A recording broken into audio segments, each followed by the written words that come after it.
How will the Eagles snap their 2-game skid? I don't know. Figure out how to freaking run an offense. Maybe figure out how to freaking call plays. Maybe have a quarterback that can, read defenses a little bit better. It was a freaking mess on Friday.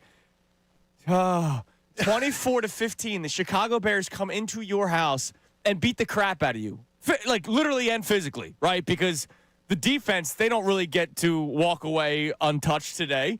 The defense gives up 2 100-plus yard rushers. Manungai with 130. Our old buddy DeAndre Swift with 125. But at the same time, Johnny, can you totally blame the defense that kept the game there in their grasp? And yet, once again, the Eagles can do nothing offensively. Good morning. Good morning to you. I see you've gotten over Friday well. No. I've managed to calm myself down as far as the energy level, so I feel good about that. You and I both walking out of the stadium the other day was the dad-daughter game, and first of all, I want to apologize to everybody who listened to the show Friday because I'm a dope. I couldn't have been more wrong. That is as wrong as I've ever been about a prediction on a game. I couldn't believe at the end of the first quarter of that game, I said, man, how bad did I call this one? Another goose egg in a quarter for the Eagles. I mean, it was terrible because I actually believed that Kevin Patullo and the Eagles would have a plan, but they didn't. But to me, as you said, and I'm glad you said it, how long do you expect the defense? They had that game. I mean, when Jalix Hunt intercepts that ball. Yep. And then they set up that tush push. Yep. If they even kick a field goal there, if they even do anything there, I'm going to move this monitor here so I can see Connor's face. If they even do anything there, they get points. They're up 12-10. When the defense is giving up 10 points in the fourth quarter, I don't give a damn how many yards they've given up. Like, I don't care. Yeah, they fell apart in the fourth quarter. The defense fell apart. Yeah, but I totally understood it. Exactly. At some point, they're not going to be able to keep on doing it. The dam is going to break, and I swear I am not here to rip the defense today. In the second quarter, the Chicago Bears ran a 16-play drive en route to a field goal to put them up 10-3. The Chicago Bears up 10-3. That 16-play drive was more plays than the Eagles' offense ran in that entire second quarter. The Eagles, by the way, had 3 drives in the second quarter. 8 plays en route to a field goal, 4 plays en route to a punt, 4 plays en route to a punt. The Philadelphia Eagles offense for, I don't know, the third month now, because we've entered the month of December, has been a non-factor in routes to victories and losses. The only factor is that they're leading to these losses because, once again, a defense keeps you in the football game. And to your point, John, when you have the interception, you're down by 1 point. You are on the 20-yard line. You have the ball. You are at least, well, even with Missy Elliott, right, who is, by the way, a problem. He's having another rough stretch right now. Correct. He's a problem. And you're in a position there where you got to get points. Yeah, you have to be, and they don't, because that's what this offense does. And then that game totally potentially changes. And the funny thing is, if you're up 12-10. I was in attendance as well. My father was there. It's great seeing your dad the other day. Always fun hanging out with him. Some of the great Lithuanians, one of them being a Bears fan. He enjoyed his day. He did. I'm sitting there and I'm going, the funny thing is they're still going to win this football game. I thought so too. As ugly as this has been, it's been the story of this season. The defense does everything to keep them in the football game. The offense puts together one drive, and then we lie to ourselves the rest of the week. Oh, they're finding ways to win. The offense isn't that much of a problem. If it's that much of a problem, they wouldn't be 8-2. They wouldn't be 7-2. They wouldn't be 6-2. Remember that? For a month, we heard that. For a month, we were told that we were overreacting, John. Oh, stop. It's not as bad as you think. Kevin Patullo isn't as bad as you think. It's a collective. Listen to these guys. I mean, I could go back. We could go back on YouTube chat. We could go back on social media. We could go back on our Instagram posts and the people that did that. And I've said it to you over and over again. I remember the 2023 season. And I'm telling you, when they were 8-1, 9-1, 7-1, I can't believe we're 7-1 and they're bitching like this. He's complaining like this. Oh my gosh. It's unbelievable. What's he watching? It's watching with your eyes. Yeah. But I will tell you this. At what point did you, until Jalen fumbled the football, I thought they were winning that game. I still thought they were going to win. Oh, I did not. I Oh, have so a you text did. at 3:46 to my father that says this one's over. Well, wait. At what point, though? Was that before the fumble? Yes. No, 3:46. That's 45 minutes into the game.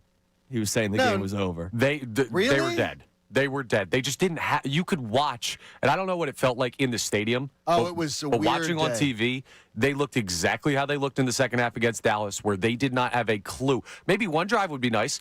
Maybe one set of downs would be nice. But there was no rhythm, no consistency. They weren't going to win that game. Don't worry, AJ Brown got his. AJ we all was happy. Yeah. He got AJ his. got his catches. 10 for And 132, and two touchdowns. He also had his, of course, mandatory. I'm going to take a stupid penalty because I'm not engaged mentally, which ended up killing a drive early in the game. It is December 1st. The Philadelphia Eagles have no clue what they are doing offensively. I'm going to say it right now. The Eagles' offense stinks. It does. Period. Like, quote it, post it. I don't give a damn. The Eagles' offense stinks. You can blame the players. You can blame the coaches. Whoever you want to freaking blame. Our man Andrew DeCecco always says it's a collective, right? I'm tired of the collective. Well, no, but you know what? They collectively stink. They collectively suck. Because it sucks. It's every single week we're talking about how, oh, man, if only the offense figures it out. You see how good this defense is. It's December 1st. They're not going to figure it out. Spoiler alert, guys. The offense is not going to figure it out. It's not going to get better next week. It's not going to get better the week after that. They might have a good game in them here and there, but it's not going to be good enough to go through the rest of this regular season to put themselves in a great position in the playoffs, which, by the way, you were handed a gift yesterday with the Panthers beating the Rams, but you peed yourself on Friday against the Bears, and now all of a sudden I'm going to have to watch this team continuously peel away opportunities to get that 1 seed, not have the bye. They're going to go into the playoffs. They're going to have no offense, and they're going to get spanked at some point. Could Jeff Lurie tell me this? There was something that I take it away from that stadium. First of all, it goes to my daughter sitting in those stands saying to me, Dad, I've never been at an Eagles game where they've gotten booed like this. Now, she has only been in her life to probably like 12 games, maybe? Sure. 10, 12 games.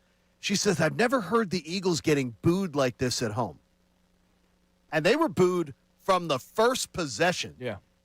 And to me, was Jeffrey Lurie listening? I hope so. Was Howie Roseman listening? I hope so. Well, we're going to find out today, starting today.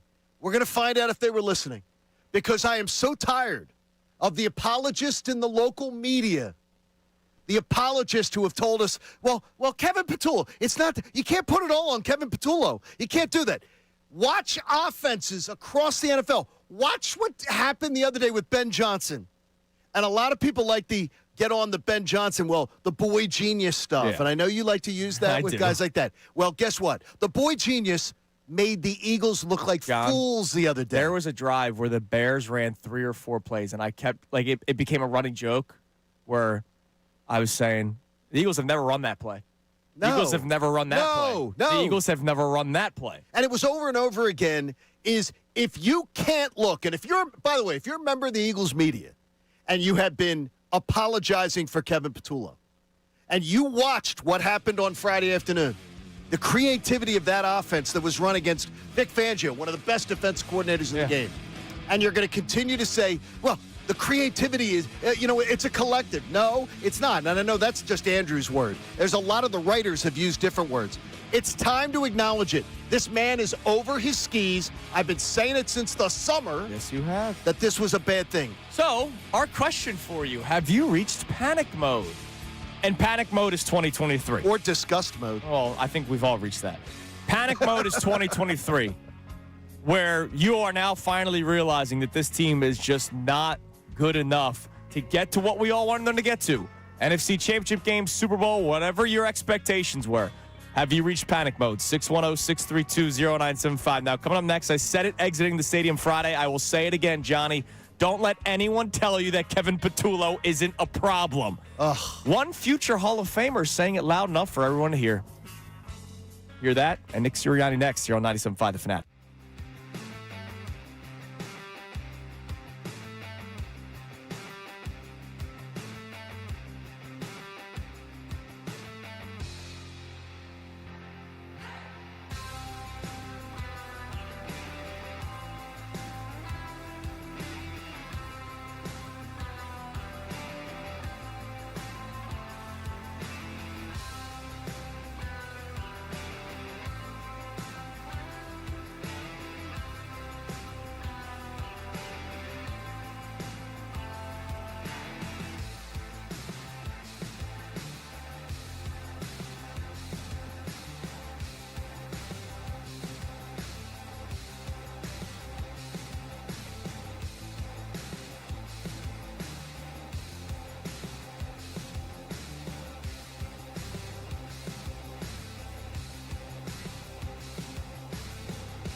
6:15 here on Kincade Salciunas 97.5, The Fanatic on a football Monday where we are livid.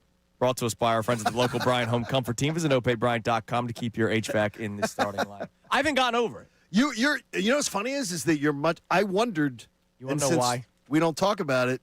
I wondered where you'd be when we turned on the mics because you're worse than I am. You want to know why? Why? I don't know what. You guys know me and my sleeping issues. 2:45 a.m. I was just wide awake. So I had plenty of time. Okay. What I do before I came in this morning? What? I always prefer watching the games at home because I feel like I could see more. I feel like sometimes I miss stuff at the game. No, you didn't. So I went back and watched. No, you didn't. Like a half-hour version that I found. No, you didn't. Yep. So that got really? my morning going a little bit. Did you really? And I watched the Bears offense run plays that I know the Eagles will never run. Like, that's the thing. Okay. That's why when I say the Eagles offense stinks, it's not just Jalen Hurts was putrid, because he was. Jalen Hurts was really bad on Friday. Jalen Hurts was atrocious. He was Friday. really bad on Friday. So this is not just a Kevin Patullo thing, but I'm going to get into something in like 20 minutes that I just can't wait to get. Atrocious. Hurts was really bad on Friday.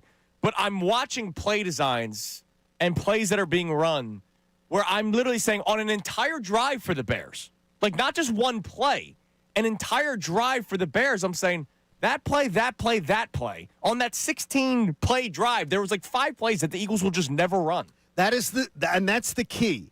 That's where the Kevin Patullo apologists deserve to be ridiculed. That is where they fall apart.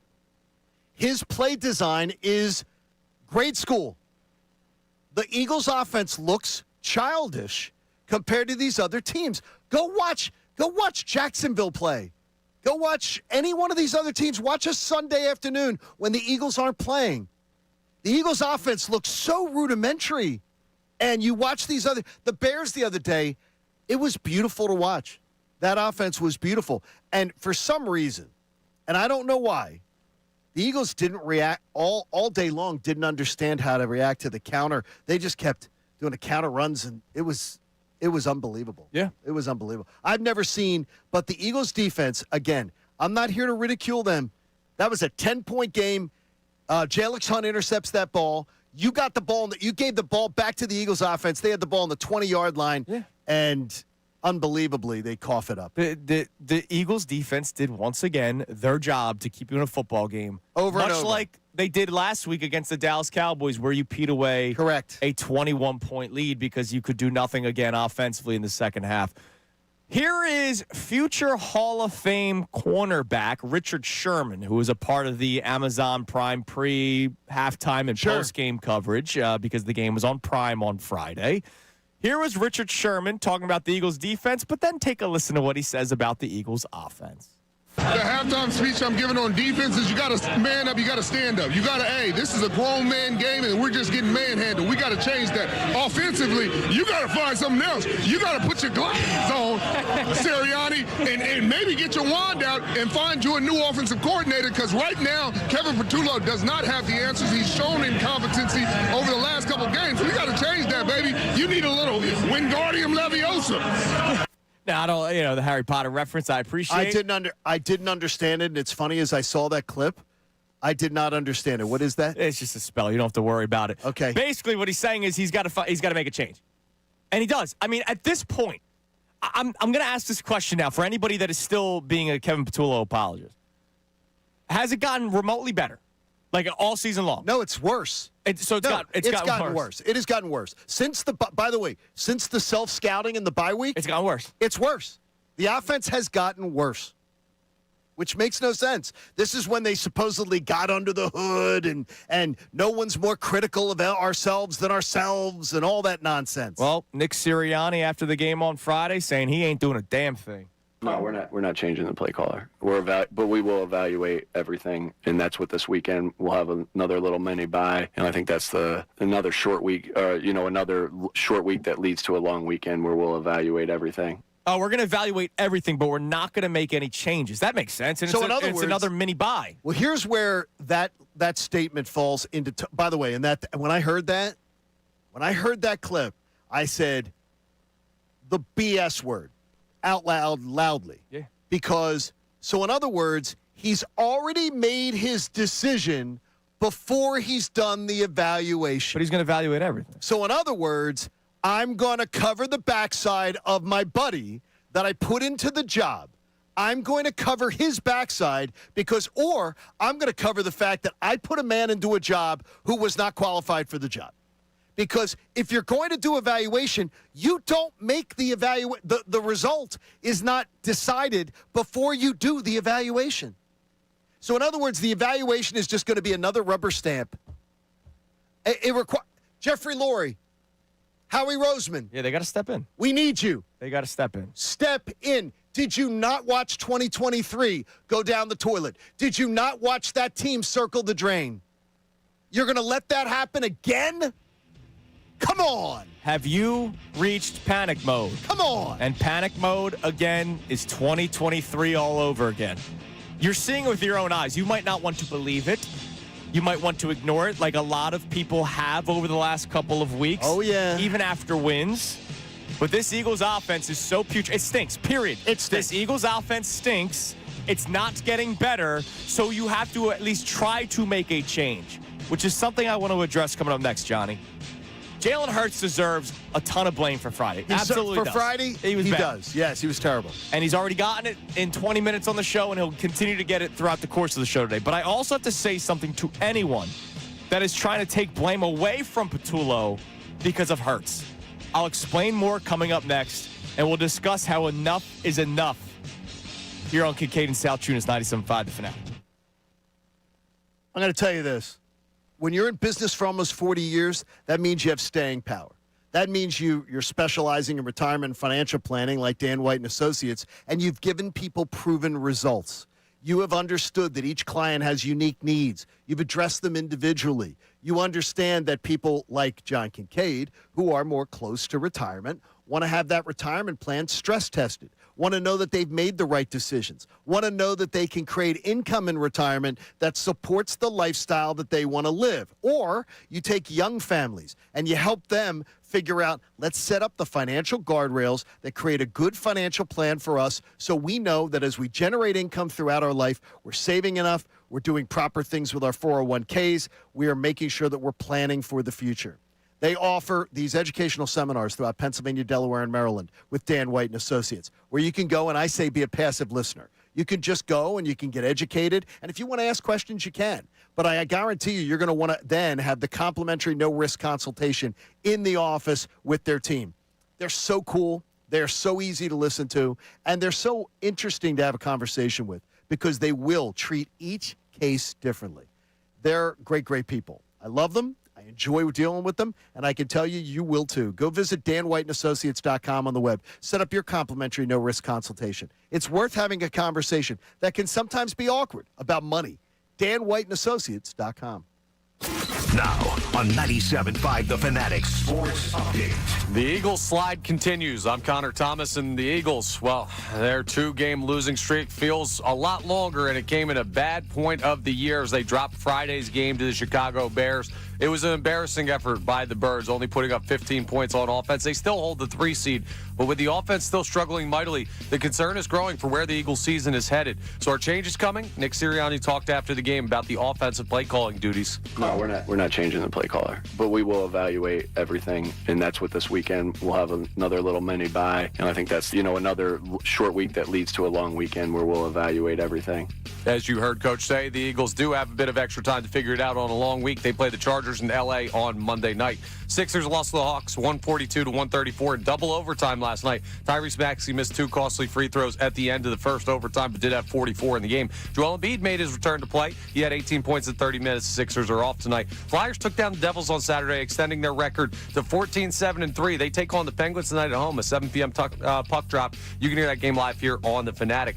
This update is brought to you by Wawa. For holiday shopping made easy, stop at Wawa for gift cards for the Wawa fans in your life and for fans of top brands like Visa, Sephora, Roblox, and more. Gotta have a Wawa. I'm Connor Thomas for the home of the Sixers, Flyers, and Union. 97.5 The Fanatic and 97.5thefanatic.com.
right, 628 here on Kincade and Salciunas 97.5 The Fanatic. So our YouTube chat's buzzing this morning. Welcome in. Any way you listen or watch the show, we appreciate you being part of Kincade and Salciunas every day. Come on in. It feels like it is a day after, even though the game happened on Friday. I expected myself to be angrier than you.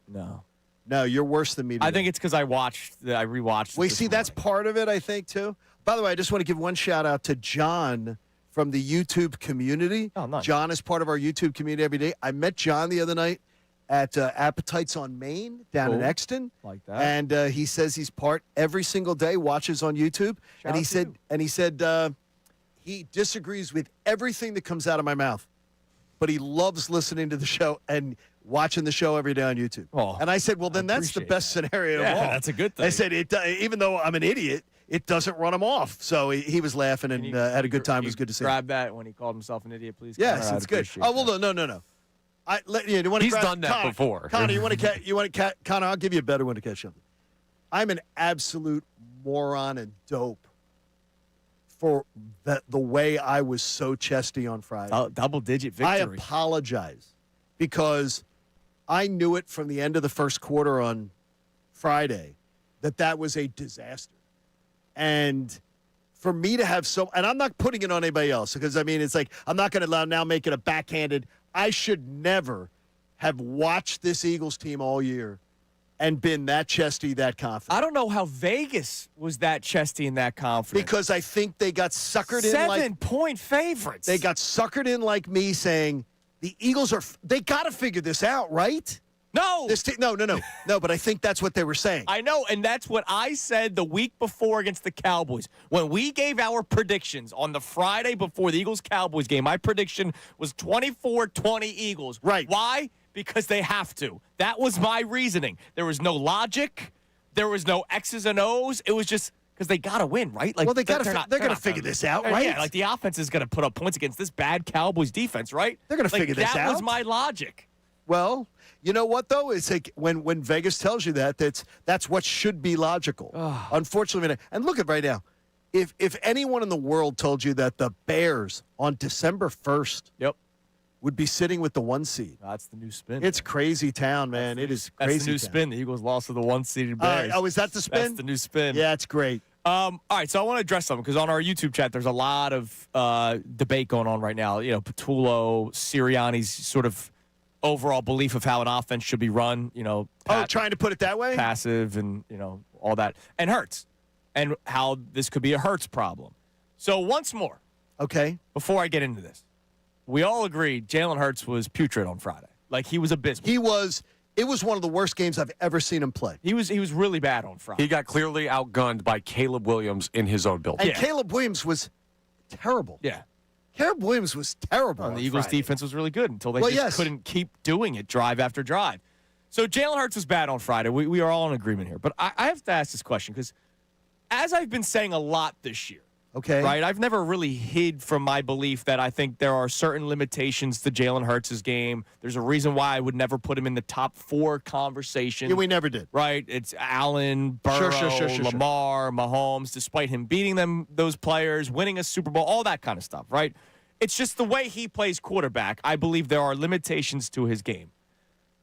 Jalen Hurts has not been very good this season. He's been average. And for a guy that's getting paid $250+ million, you need more than just average from him in order to win. So Jalen Hurts deserves his share of the blame. But let me say this, because even though I'm not like the biggest Jalen Hurts fan out there, you're not, but you were by no means a Jalen Hurts detractor. No. You give him his flowers when he earns them. Yeah. You critique him when he doesn't deserve it. When he deserves it, I mean. You know how I say this Eagles offense stinks and you agree with me? Yes. It stinks. Jalen Hurts does not all of a sudden stink. No. And so when it comes to the Patullo stuff, when we talk about how everybody deserves a bit of blame, you're not wrong for it because I'm seeing it with my own eyes. The offensive line's been a mess. Jalen Hurts has not played very well this season. But why is it that Jalen Hurts wasn't bad with Kellen Moore in the playoffs? Why is it that Jalen Hurts wasn't bad in 2022 with Shane Steichen? Because he had a competent offensive coordinator. Thank you. That's the point I'm trying to make here. Jalen Hurts does not all of the sudden stink. Do I think Jalen Hurts is the top 1, 2, 3, 4 quarterback in the NFL? No, I never have. Connor, do you remember? Did when we did the collective? Did we have him 7? We said 7 or 8 was you where said we were you at. can put him anywhere between 5 and 8. Okay, we had him at there, Right. and I still think he belongs there. Yeah, and if he has the right coach with him, It's looked better. And it's the bottom line is that here's where that what you just said. Here's where that argument falls apart. Well, blame Nick Sirianni because Nick Sirianni wants the offense to be run like this. Nick Sirianni's offensive philosophy was run under a guy like Shane Steichen, was run under a guy like Kellen Moore. But their offensive scheme was yards ahead. Yeah. Of what you're seeing under an offensive coordinator. You have ex-NFL players over and over again saying, this guy's not cutting it.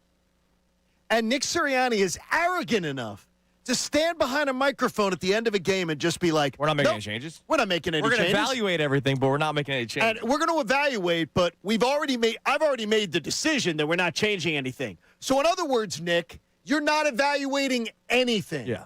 You're not open to changing your opinion. And I can only assume, my only assumption at that point is, I'm not willing to admit I made a mistake. I'm not willing to admit that my boy, who I said, and I think back to you, and I think back to Connor, 50 days of therapy for me in the summer. Now, I may have been a dope on Friday, but I wasn't a dope all summer. Nope. I saw this thing coming like a freight train 18 years down in the track. NFL, not a sniff for an offensive coordinator. There's a reason why this guy never got promoted, and we're seeing it. Why now? We're seeing why he never got poached. We're seeing it. Yeah. It's All right. it's blatant. Coming up next, we're going to check our text line. Have you reached panic mode with the Eagles? Looking at our YouTube chat, regardless. What would you say? Regardless of who they're blaming for it, yes, they have reached panic mode. Like, that's the thing. We can all get to the destination. It's just different ways. Whether you're blaming Hurts, whether you're blaming Patullo, whether you're blaming Sirianni. Some people are on 76. Some people took 95. But we're all getting to City Hall here, right? Like we're all getting to Center City to complain about this Eagles offense that straight up stinks. Now, coming up next, I want to bring up something that we discussed with our own Andrew DeCecco last week. And it's about the offensive coordinator. Also, Saquon Barkley noticed something on Friday. My question for him is, John, you just noticed this on Friday? Yeah, It's Kincade and Salciunas here on 97.5, The Fanatic.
texts. So let's. Connor, you're not good with math, is it? It might be a little under. All right. Okay. Well, but let's get to one of the billions of texts that we have. You'll hear from Saquon Barkley after it because he realized something on Friday. I'm glad that people are starting to realize it even in-house.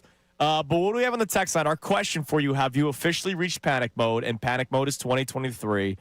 Maybe you don't think it's as bad as completely losing the division, which that's now Which, all by of a the way, sudden is on the table. up for grabs. It all is of a on the table. If anybody doesn't think it's on the table, No, it absolutely you are is. absolutely out of your mind. But, even if it's not the division, it's just the fact that they're not going to go anywhere because this offense stinks. And I'll change the word for so I don't say it for the fifth time. The offense sucks. Yeah, it sucks. What do we got on the text line? John V has an interesting approach to this. So he says, I'm not in panic mode, but I'm accepting the fact that the season is dead. Unless a miracle happens and they change play callers, this isn't going to change. It's been the same all season. I'm so mad at this team. Well, see, you thinking that the season's dead, but you're not panicking, that's how your mindset works. So God bless you, because I'm in panic mode. No, Yeah, he's that's just, semantics. What he's trying to do is he's trying to protect his heart. Could be. He's just trying to protect his heart. Yeah. In other words, he is in panic mode, or he's in acceptance mode. Well, we've all been eating a lot recently, fatty foods. Maybe you want to just try and stay away from the panic. Maybe. There you go. Just accept that this team stinks and the offense has no clue. I love this answer because people are finally starting to realize it. This was Saquon Barkley after the game on Friday. This game was weird. It was different. Felt weird out there. I think we just got to do a better job of keeping drives going. That's kind of like the biggest takeaway I take from this game. And that's something that we have to address and we got to get better at. Wait, Oh, my gosh. they Colin. have to get drives going. It's something he realized it. Saquon realized that they finally need to get drives going. They are the worst 3-and-out team in football. Okay, I heard that. I heard that one. And I screamed bloody murder. And by the way, you didn't become the worst 3-and-out team in football last week. It's been this way. You have been the worst 3-and-out team in football. 31% of your drives before the game Friday. I have to see what the updated total is. 31%. That's almost a third of your drives in a football season have led to 3-and-outs, and we're just realizing that it's a little weird now. Yeah, we are. It's been like this all season, that's bro. That's because the head coach is an apologist for his buddy. And I'm going to tell you, God, I swear, if someone doesn't step in, if we hadn't seen this play out in 2023, if someone doesn't step in and fix this, I don't know. I mean, it's actually disrespect to the fan base. So, all right, you bring up somebody needs to step in and fix it. Yes. Right? And so last week, when our man Andrew DeCecco was in, he asked the question of, all right, who would you replace? And Kevin unfortunately, he Patullo? won't be with us today. Correct. Who would you replace Kevin Patullo with? There's the option of Nick Sirianni I made being it clear the that it head should be. coach of the football team and saying, if we go down, at least we're going down with the captain here. Correct. I made it clear that is. It was almost as if Andrew was like, well, John's not going to have an answer for this. Well, I did have an answer. There's Scott Leffler, who has called plays before. Like, he has experience. Was he great at Bowling Green? Oh, No. whoa. He was still, though. But he has experience. Correct. So I'm just going to ask this question once again, because I asked it to our man Andrew last week when he was in here. Is what you have seen so far good enough to say, let's keep trying this? No. Right? Like No. we are 12 games in, and the Eagles have one of the worst efficient offenses in the NFL. By the way, efficiency was the buzzword for the Eagles this year, and they're not doing that. They're not even efficient, let alone explosive or whatever. They are not efficient. So if they're one of the worst offenses in the NFL through 12 weeks, I understand. To have the mindset of it might not be better with the other guys, totally fair mindset to have. I'm not disagreeing with anybody that says, hey, it might not be any better, it might be the same, or hell, it could even be worse. I'm not disagreeing with you. Okay. How could they say that to you? They don't know. Correct. How could they say that to you? And we know that. But look, if it's let's make a deal. We know that behind door number 1 is something that is total crap. So guess what? Give me what's behind door number 2. Right, exactly. Because it's going to either be just as bad or it could be better. Because Give me you know this is not improving anytime soon. Like self-scouting week, mini bye. They were better. Whatever crap Nick Sirianni's spewing, it's not going to get any better. This offense stinks. They're not getting better. The self-scouting week, he said that the other day with a straight face. They took the bye, and the bye, they got worse after the bye. The offense has gone backwards. So when they self-scout, they must sit in a room and go, yeah, guys, this is going to be fine. Yeah, we're doing the right things. Let's just keep doing it. Their self-scouting stinks. What they need is somebody who actually knows offense to go in there and go, what you're doing is terrible, guys. Let me tell you why. But they don't have a senior advisor in there. They don't have an outside set of eyes to go, that's wrong, that's wrong, that's wrong. Do this, do that, do that. It's terrible. A couple tweets from Sheil Kapadia before we get back to the text line. This was on Friday. Okay. After today's performance, the Eagles offense ranks 28th in success rate. They are producing a positive play at a lower rate than offenses like the Saints and the Jets. It's the worst offensive success rate for the Eagles team through Week 13 in the last 20 years. He also put out a tweet about the Bears. The Bears' defense entered the game Friday with the 29th ranked success rate. This was the worst performance by any offense against them all season. So spare me that it might be worse, because all I know is being ranked 28th. It's as bad as it gets. It's pretty freaking bad when you have all this talent. What do we got on the text line? John C. in Tennessee checks in, says Sirianni cannot continuously say we're evaluating everything while simultaneously selectively ignoring Patullo's predictable high school level play designs and play calls. No, exactly.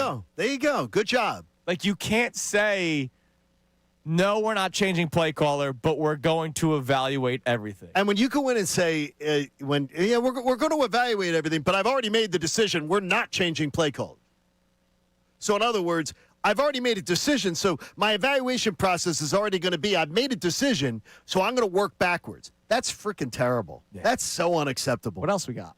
We also have a check-in here from our guy Joe the Cynic, who says, I sense a pattern here. This is David that says, I sense a pattern here. Win 4, lose 2. We'll win the next 4, then rest the starters against Washington and lose in the first round. Cam Jurgens said the same thing.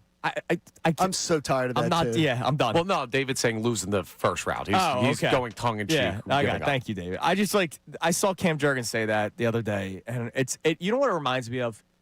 It reminds me of Brandon Graham in 2023 when he kept on saying, this is just a storm we got to get through. Correct. And that storm, what he made it seem like to be a drizzle, was a tsunami and a monsoon and a cyclone and a hurricane all put together. Ricky said the other day, I sent Ricky a text listening to Unfiltered. Ricky goes, this sort of seems like a tsunami and a tornado all at once. They're just weathering a storm, John. Yeah, guess what? That's what it seems like. Ricky is the... I'm just glad our friends at Unfiltered are continuing to notice. Come around? Yeah, they're coming around. They're there. They're coming around. It took some time. I know that Billy the C today, he's finally come around. Welcome into the tent. Yeah. Welcome into the tent. It was, you were late to arrive, but there's still room for you before the flood hits or the snow tomorrow. Bruce on our YouTube chat, all he did was type out Saints and Jets territory. Yep, that's where the Eagles' offense is. That's what it is. With A.J. Brown and Devontae Smith and Dallas Goedert and Saquon Barkley. And, oh, by the way, the Super Bowl MVP at quarterback. And the Saints may have one guy who could start in the Eagles' offense. Oh, by the way, they have your last year's offensive coordinator. Ah, that's right. Yeah, that's it. All right, coming up next. We'll check more of the text messages. But also, another major debate over math and sports. We have reached the point of overthinking things in sports. I can't believe the things that I saw on social media this weekend. It is Kincade Salciunas, 97.5 The Fanatic. Now on 97.5 The Fanatic Sports Update. Another bad loss for the Birds. I'm Connor Thomas, and the Eagles slide continued on Fridays. They dropped their second straight game. This one an embarrassing game to the Chicago Bears at home on Black Friday. The Birds still hold the 3 seed in the NFC, but with the offense struggling mightily, the concerns growing for where this Eagles season is heading. Nick Sirianni talked after the game on Friday about what the Eagles need to try and change. They did a really good job of how they attacked and executing it. Hats off to them. But, obviously we've won a lot lot of football games being on the other end of that. And so we just got to get back to playing and coaching Eagles football. Certainly hasn't looked like Eagles football recently, but they have some time to think about it as they prepare to take on the Chargers in L.A. next Monday night. Sixers lost to the Hawks 142-134 in double overtime last night. Tyrese Maxey missed 2 costly free throws at the end of OT, the first period, but Joel Embiid did make his return to play. He had 18 points in 30 minutes. They're off tonight. Flyers took down the Devils Saturday, extending their record to 14-7-3. They'll play the Penguins tonight at home. A 7 p.m. puck drop. That game you can hear live here on the Fanatic. This update is brought to you by Mercedes-Benz. Despite wintry conditions and heavy traffic, holidays must go on. That's why Mercedes-Benz SUVs come with the latest safety technology. Find incredible offers at the Mercedes-Benz Holiday Love Celebration. I'm Connor Thomas for the home of the Sixers, Flyers, and Union. 97.5 The Fanatic and 97.5thefanatic.com.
6:55 here on Kincade Salciunas, 97.5 The Fanatic, WPEN HD1 Burlington, Philadelphia, a Beasley Media Group station broadcasting live from the Comcast Business Studio, powering possibilities. The debates on who to blame are happening on YouTube right now. I appreciate everybody being a part of the show. But where are they leaning? It's the Jalen Hurts bashers are louder. Okay. And I can understand after Friday, they've got a little more ammunition. So there are some people in our YouTube chat saying it's not just Friday for Jalen Hurts. No, he hasn't been good since the bye week. This year, Jalen Hurts has not been that great. No. I'm just going to say it, and I'll say it again, because I'm not the biggest. I don't think Jalen Hurts is a top 4 quarterback in the NFL.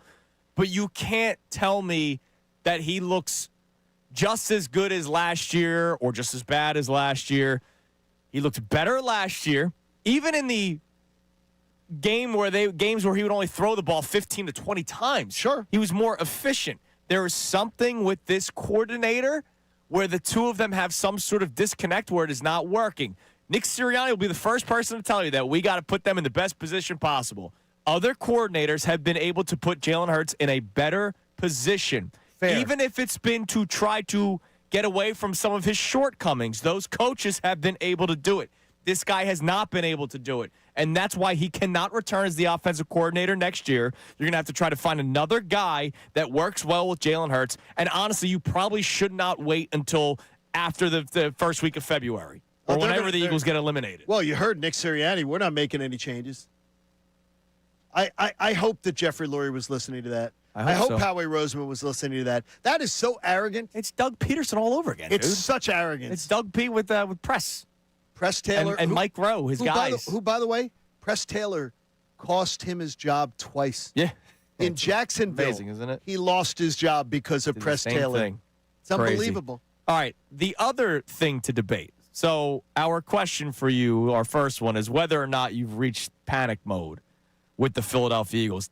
Doesn't matter how you've gotten there, whether you're blaming Hurts, Patullo, Sirianni, Sure. Whatever it is. A.J. Brown opened up his mouth, and now they're losing ever since he's gotten his. Whoever you want to blame, have at it. Everybody's up for grabs here. Honestly, except for the defense, but whatever. The offense has looked a hell of a lot worse since they started to appease A.J. Brown. Yes. That is a fact for a fact. The other debate, and I can't believe that it is such a debate, but it is because it's all over social media. The Eagles going for 2 down 9. Oh, my gosh. So in case you don't necessarily remember the situation, Some people may have turned it off by then. the Eagles, the final score was 24-15. So they were down 24-15 at this point. They are down 9. The Eagles score a touchdown to make it a 9-point game. Yep. It is so funny that you and I literally just talked about this like 2 weeks ago, this specific situation. I talked about this situation on ESPN last week before this played out. Before it happened. It's one of the things that I hate that I know Doug Peterson did it when he was the head coach of the Eagles. Harbaugh has been doing it for years with Baltimore. There is a belief that when you score the touchdown to make it a 9-point game, when you get your 6 points, that you should go for 2 in that situation to make it a 7-point game, because either way you're going to have to go for 2. If you kick the extra point, you're still down 8. You're going to have to score a touchdown and go for 2. Well, that is a correct statement. What you just said is a 100% factual statement. But when you miss the 2-point conversion on the first touchdown, you in turn end the game. The game's over. The game's over. You end the game, which doesn't make any sense, even though you have Missy Elliott as your kicker, as with all due respect to our friend Ty Johnson stealing his line. I mean, you kick the extra point, and then you say to your team, if we can get the ball back, Yes. we just need 1 touchdown and a 2-point conversion to tie the game and send it to overtime. To me, it's simple.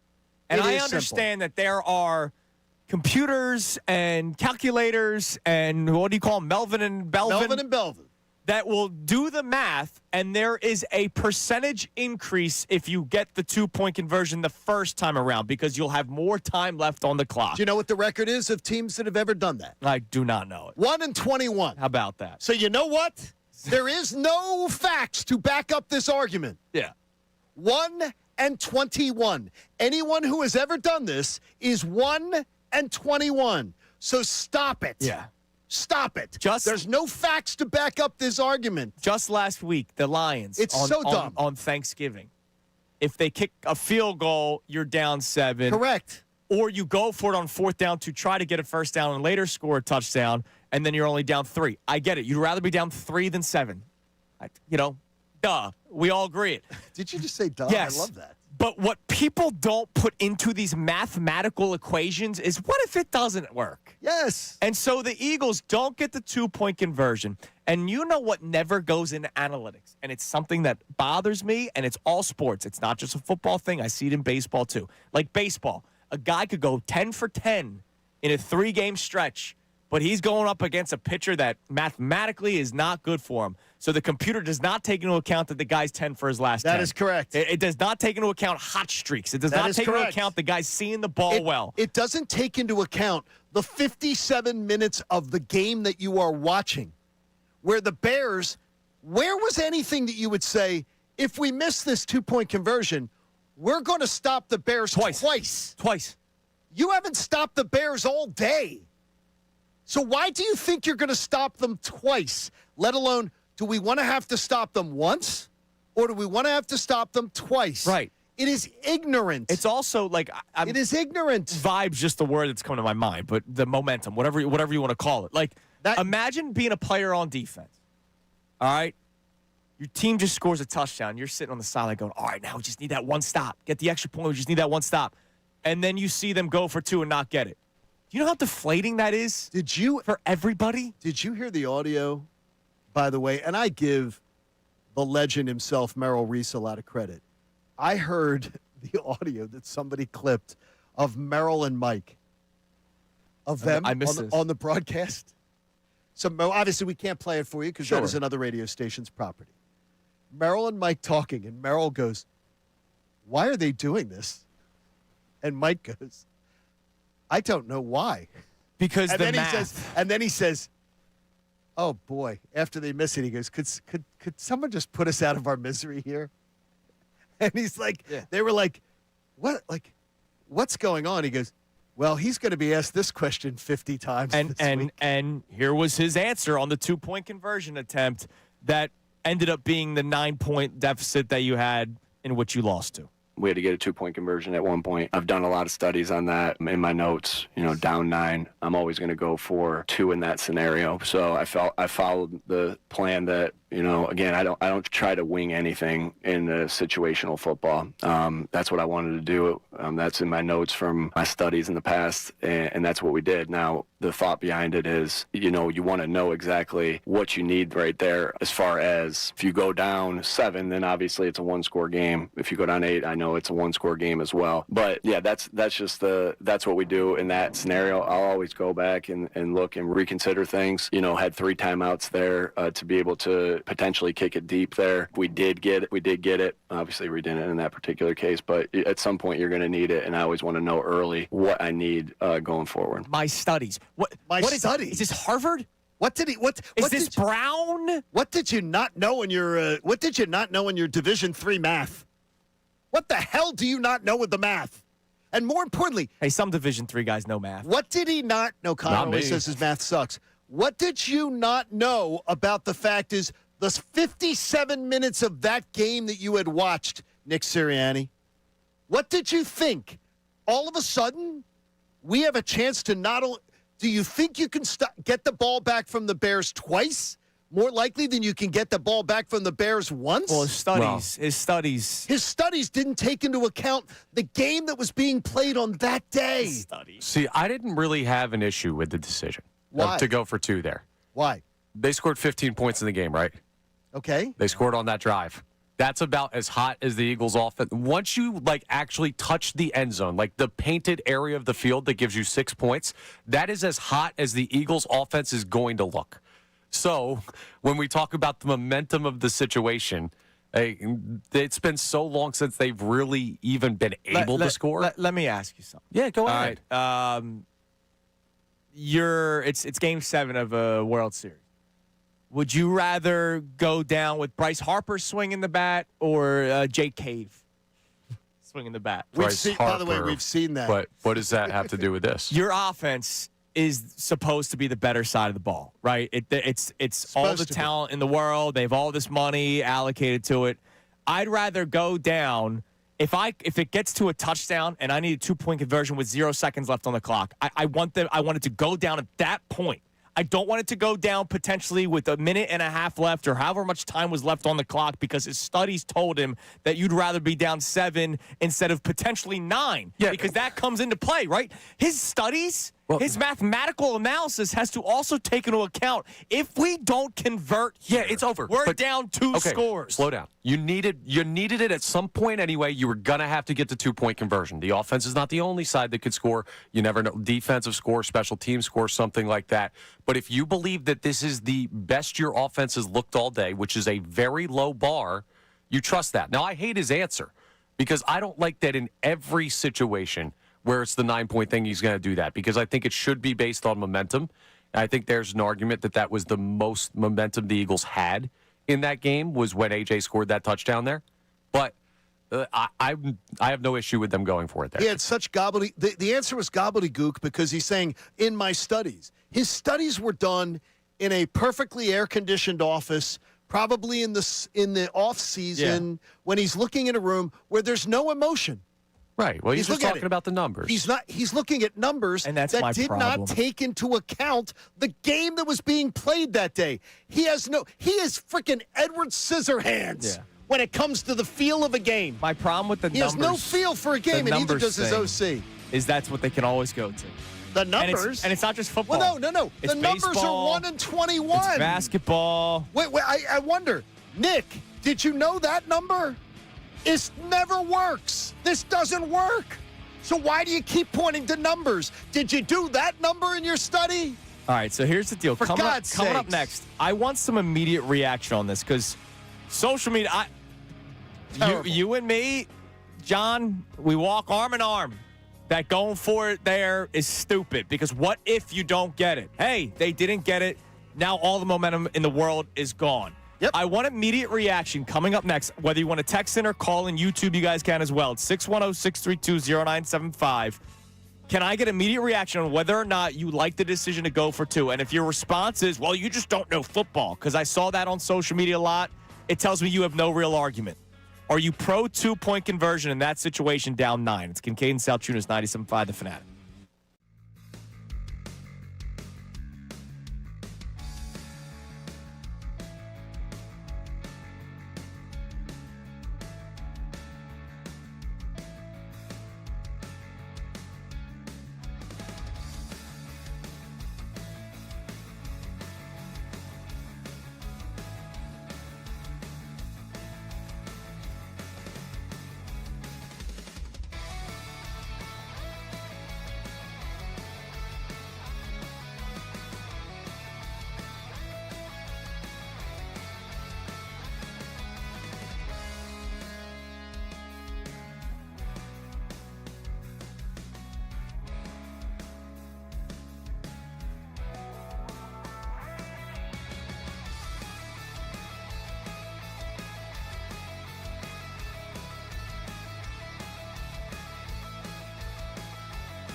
7 a.m. hour is brought to you by the BetParks online casino and sportsbook app. Live bet sports on the BetParks app. Play all your favorite casino games. There's always another way to win on the BetParks online casino and sportsbook. Got to be 21 in Pennsylvania, Jersey, or Maryland. Gambling problem? Call 1-800-GAMBLER. All right, Connor, have some of the text messages ready on the 2-point conversion attempt, because I know social media was debating it heavily. I mean, not just Philadelphia. It was a national thing. Like Greg Olson, who does a tremendous job for Fox, pro 2-point conversion in that situation. Now, he wasn't calling the game, so maybe he didn't realize that the Eagles' offense was doing nothing all game long. I don't think he was paying attention to the game. Maybe that had something to do with it. Mathematically, I get it.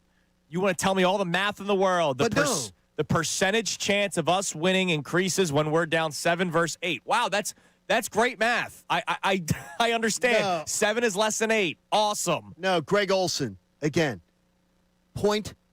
It's a 1 in 21. There's your math, Greg Olson. And again, it was great. Is Greg Olson? You can't argue this. You can't argue this point. And then Greg Olson spent 3 days arguing something that there's facts to this. 1 and 21, Greg. Yeah, but what they will tell you is our percentage chance of winning goes up if we're down 7 versus 8. But they don't take into account what if you don't get it and you're down 9. Now you're losing. It's over. Period. It's over. And here's the best. If anyone has the NFL Plus and they paid the $74.99, go watch the Eagles sideline. Oh, what? When after they lose. Oh, I'm sure. After they're down 9. It tells you all you need to know. Go watch the Eagles players, and you can even see some of it on the broadcast on the Amazon they broadcast. all realize the game's over. Yeah, but that point's erroneous. Because if you No, it's not. Yes, it is. Because if you don't go for it there, you still got to get it. Connor, if they kick the extra point there, and let's hope that Jake Elliott makes that one. I know it's a big assumption. Let's hope he makes that one. They're not feeling that way. Momentum they're feeling changes. the momentum is Right, they're not feeling they're their way excited, they're there, up. but they they're still got to. John, they would have still had to stop the Bears, which they could not do all day, receive the football, run competent offensive plays to score another touchdown in a half. But they're not down, Connor. They are. You're telling me if the Eagles are down 8 at that point, that sideline is not fired up going, okay, boys, come on. Let's do it. Let's do it. Let's get a stop. They're all fired up. They're all ready to go. In fact, their coaches took it away from them. Yes, but at the end of the day, that's just you're 2 minutes earlier to the party. Like, No, I don't know. I don't want that answer. I want them to have a chance. Here's a good equivalent. Tommy Reardon checks in. Going for 2 in that spot is the equivalent of trying to steal third with no outs. I mean, unnecessary it makes no risk sense. that ultimately ends the game prematurely. You get it, you're still in scoring position. Well, no. That's not a fair thing because that's assuming no one could single you in, right? You're going to have to steal third at some point. In this situation, you have to steal that bag at some point. Nobody's batting behind you. You need to score that 2-point conversion either there or later. No, but the point is you're in scoring position whether you're at second or you're at third. Just like how the Eagles are in position. a one score game, whether they kick the extra point or go for 2. Again, what these mathematical equations do not take into account is what if we don't get it? Because if you don't get it, you're down 2 scores. And now the game's over. And the Eagles players, you can see it. The minute that happens, they're all down. So I'll say this, Connor. Forget the Eagles for a second. I know it's hard because we're reacting to the Eagles situation. I mentioned how Doug's done it. I mentioned John Harbaugh will do it every time. I don't think John Harbaugh has ever elected not to go for 2 in that situation. By the way, Harbaugh and from looking at the numbers, Harbaugh and Tomlin are two of the biggest ones that have created the 1 for 21. Right. So forget the Eagles and how they looked on Friday. I know it's hard because the Eagles look like absolute crap on Friday, like they have been all season offensively. The basis is if you go for 2 in that situation and you do not get it, the game is over, regardless of whether you're the Eagles, the 85 Bears. Yes, and if you go for 2, whoever you want to be. And if you go for 2 in the next situation, which you have to, and you don't get it, the game is over. Okay, but you have a chance to win. You still have a chance to win. I say, damn it, they didn't win. Yes, you gave it your best shot. You had a chance to win. You still gave your team a chance to fight. And more importantly, every player on that sideline had a chance to have one more possession to get it right. one more possession to strip a ball, one more possession to make a play. Instead, Nick Sirianni took that away from them because he had done his study. Well, his study didn't show him 1 and 21. Right. Okay. That's the other thing. His studies, Sirianni studies, right? Because that's the reasoning that he gave. Sirianni studies. Yeah, here's Hold the thing. on. Sirianni studies had nothing to do with the 2025 Philadelphia Eagles Correct. offense. Yes, I Nothing. hate the answer. It's a stupid answer. If you're going to do it every time, that's wrong to me. But in this situation, I'm okay with it because they can't score. So you No. did score. You take the extra point and you give them a chance to say, we're going to keep this game alive and hopefully something happens to get John, it right. do You you don't want- just wave the white flag. Give them a chance for. Do you want right now, you as an individual Yes. Philadelphia Eagles fan, do you want this team to have more chances? Yes. Because I don't want this Yes. team to No, have I more did chances. want them to have more I- chances. If they That's too get emotional. No, if they get one shot, you take No, the coin flip no. rather than No, extending the you game. do not. You kick the extra point and you say, here is our chance to hopefully get the ball back, make a defensive stance, have a strip ball. Anything can happen in a game, and then see what happens in that game. What do we got And in more the- importantly, every player on that sideline, you'll just look at their faces. It's not about They all, the game was Connor, they all disagree with you. Their faces say okay. it. We They don't all we don't disagree know with that you. they all disagree. Okay, with me, so don't their do that. faces will tell you they all disagree with you because they all went like you didn't they see all every realized- face. They A went like lot of this. them were They all upset. realized the game was over. they all realized the game was over. What do we got on the 'Cause they text didn't line? get it. What do we got? I want immediate That's why- reaction. yes, 'cause they what didn't get it. What do we got on the text line? All right, let me scroll up because we have a billion on people being mad at the team. This texter says, disappointed that you guys are even making this a topic. Of all the things that happened Friday, going for two is a pimple on the backside. But for the it's a hang on, huge- hang it's on, a huge hang on. story. Let me finish the text. For the record, going for two there was dumb, and I would not have done it. Here's where it plays into though. This coach has continually made stupid decisions under the gun. Did you forget the decisions made in the Green Bay game? Some of the decisions made in the Detroit game strategy-wise? The Dallas game? He's been making crappy decisions now over and over and over again. His strategy in game, he's like a freaking drunken sailor. So this is just more of a pattern with this guy. He's not a drunken sailor. It's his studies, John. It's his What study. else? I don't trust his studies. What else we got? Give us one more text before we Oh, my go to gosh. break. All right. We also have a check in here from Adam who says, to Connor's point, if Nick's rationalization for why he went for it was because of momentum versus analytics, I don't think we would feel the same way today. That said, I'm always kicking the extra point in that scenario I'm regardless. always going extra point. Always because going you extra end the game the second you don't convert. Look, if Jake Elliott misses the extra point, we Well, go, wow, which, my by God. the way, he's a problem. He's a problem. And his apologists will line up, and also the Jake Elliott apologists will line up again. He is a problem. All right, coming up next, got some calls, some texts. Also, what is this Eagles offense? It is December 1st, and Jalen Hurts doesn't know. He snuck something in, whether he tried to or not, when answering a question about Kevin Patullo that I can't wait to have a field day with.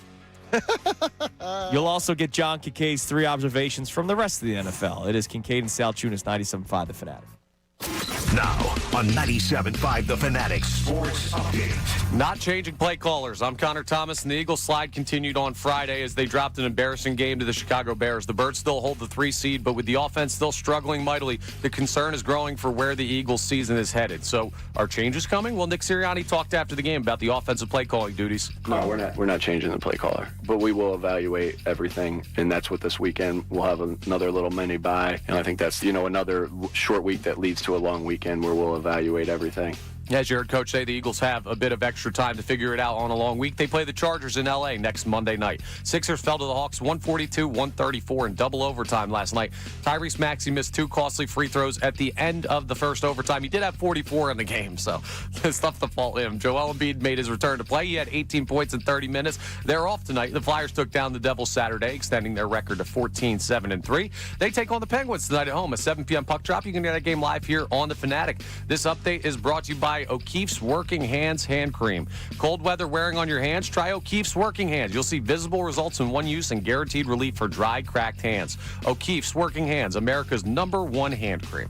I'm Connor Thomas for the home of the Sixers, Flyers, and Union. 97.5 The Fanatic and 97.5thefanatic.com.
All right, before we get back to the Eagles, quick shout-out to Glassboro.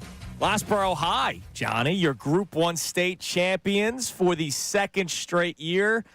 They are on a 27-game winning streak right now, Glassboro High, which is right down the road from me. I know Unfiltered does the High School Athlete of the Week award winners. Maybe Amari Sab from Glassboro. 161 yards rushing, 2 touchdowns, and also had an interception en route to the 29-14 win. Kevin Patullo says he could have kept him to like 41 yards. Just give him that kid. He would have found some way to use him. By the way, Glassboro High, the home of? Corey Clement. Thank you. Corey Clement with the Glassboro High.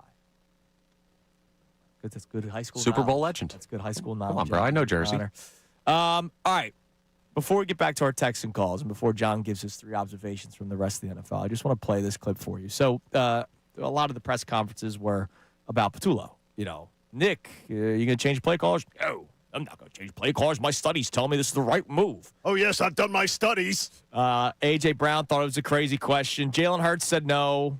But Jalen Hurts also sort of expanded a little bit. He was asked what his confidence level was in Patullo. Listen to his answer, and then listen to how he finishes it.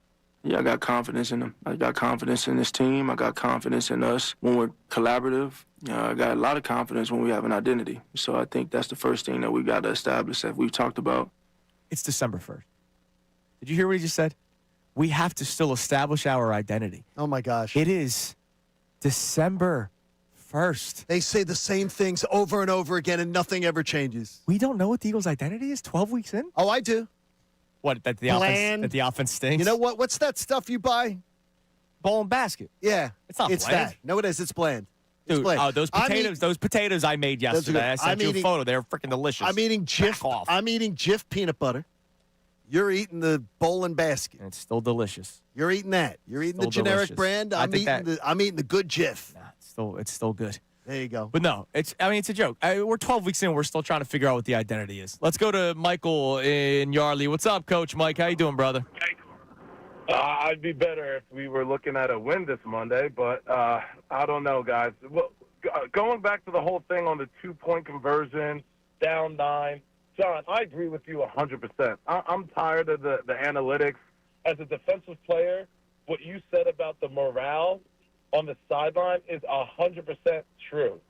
Going into a huddle saying one more stop is way different than going into a huddle and saying we need 2 stops. Yep. There's nothing you convince me otherwise. Now, there's another thing that analytics doesn't take into effect, and it's the whole idea of setting your opponent up. If you have one last drive to get a 2-point conversion, it gives you more data to say this is what the defense is trying to do, and this is how we can attack it. To the point where when you get to the point of the end of the game, because now you have just 2 points to get to either tie or win, you have more data to use. Oh, they're going to attack us this way or that way based on the drive that we just did. So, yeah, of course analytics are going to tell you numbers, but you need to be able to look at a game and look at the flow and make your decision based on that. And numbers have not been able to do that. And numbers have no emotion. Numbers have no feel. Numbers cannot be applied to the game that is being played. But Nick Sirianni just doesn't seem to understand that. He doesn't. When are we going to hold Nick Sirianni accountable? Is Lurie listening? Here's how he's held accountable, Coach Mike, and we appreciate the Thanks, call, Mike. man. He can't hire anybody ever again. We talked about it last week. Because here's the deal: he's not getting fired. No, and I don't want him fired. Right, like that's not happening. What is going to have to happen is once again Howie Roseman's going to have to be like, all right, Nick, just sit down, sit over there, dude. Like I'll hire the offensive coordinator, and we'll go on from there. But until then, it's either going down with the ship of Patullo, Sirianni, or Leffler, whoever it is. The Eagles will have to make that decision. Nick Sirianni's already made his decision, but maybe somebody higher up will help. By the way, shout out to Washington Township. I did not realize they were the Group 5 titles winners. So we got a lot of local love here. Wow, it is a lot of love. And my O'Hara Lions lost in the state semifinal up in the house Saquon built, but very proud of them. And I guess year 4 of the Ewing administration. Good job, guys. Oh, damn right. You get into the title. That's great. All right. let's hear your 3 observations. Football music, please, Connor.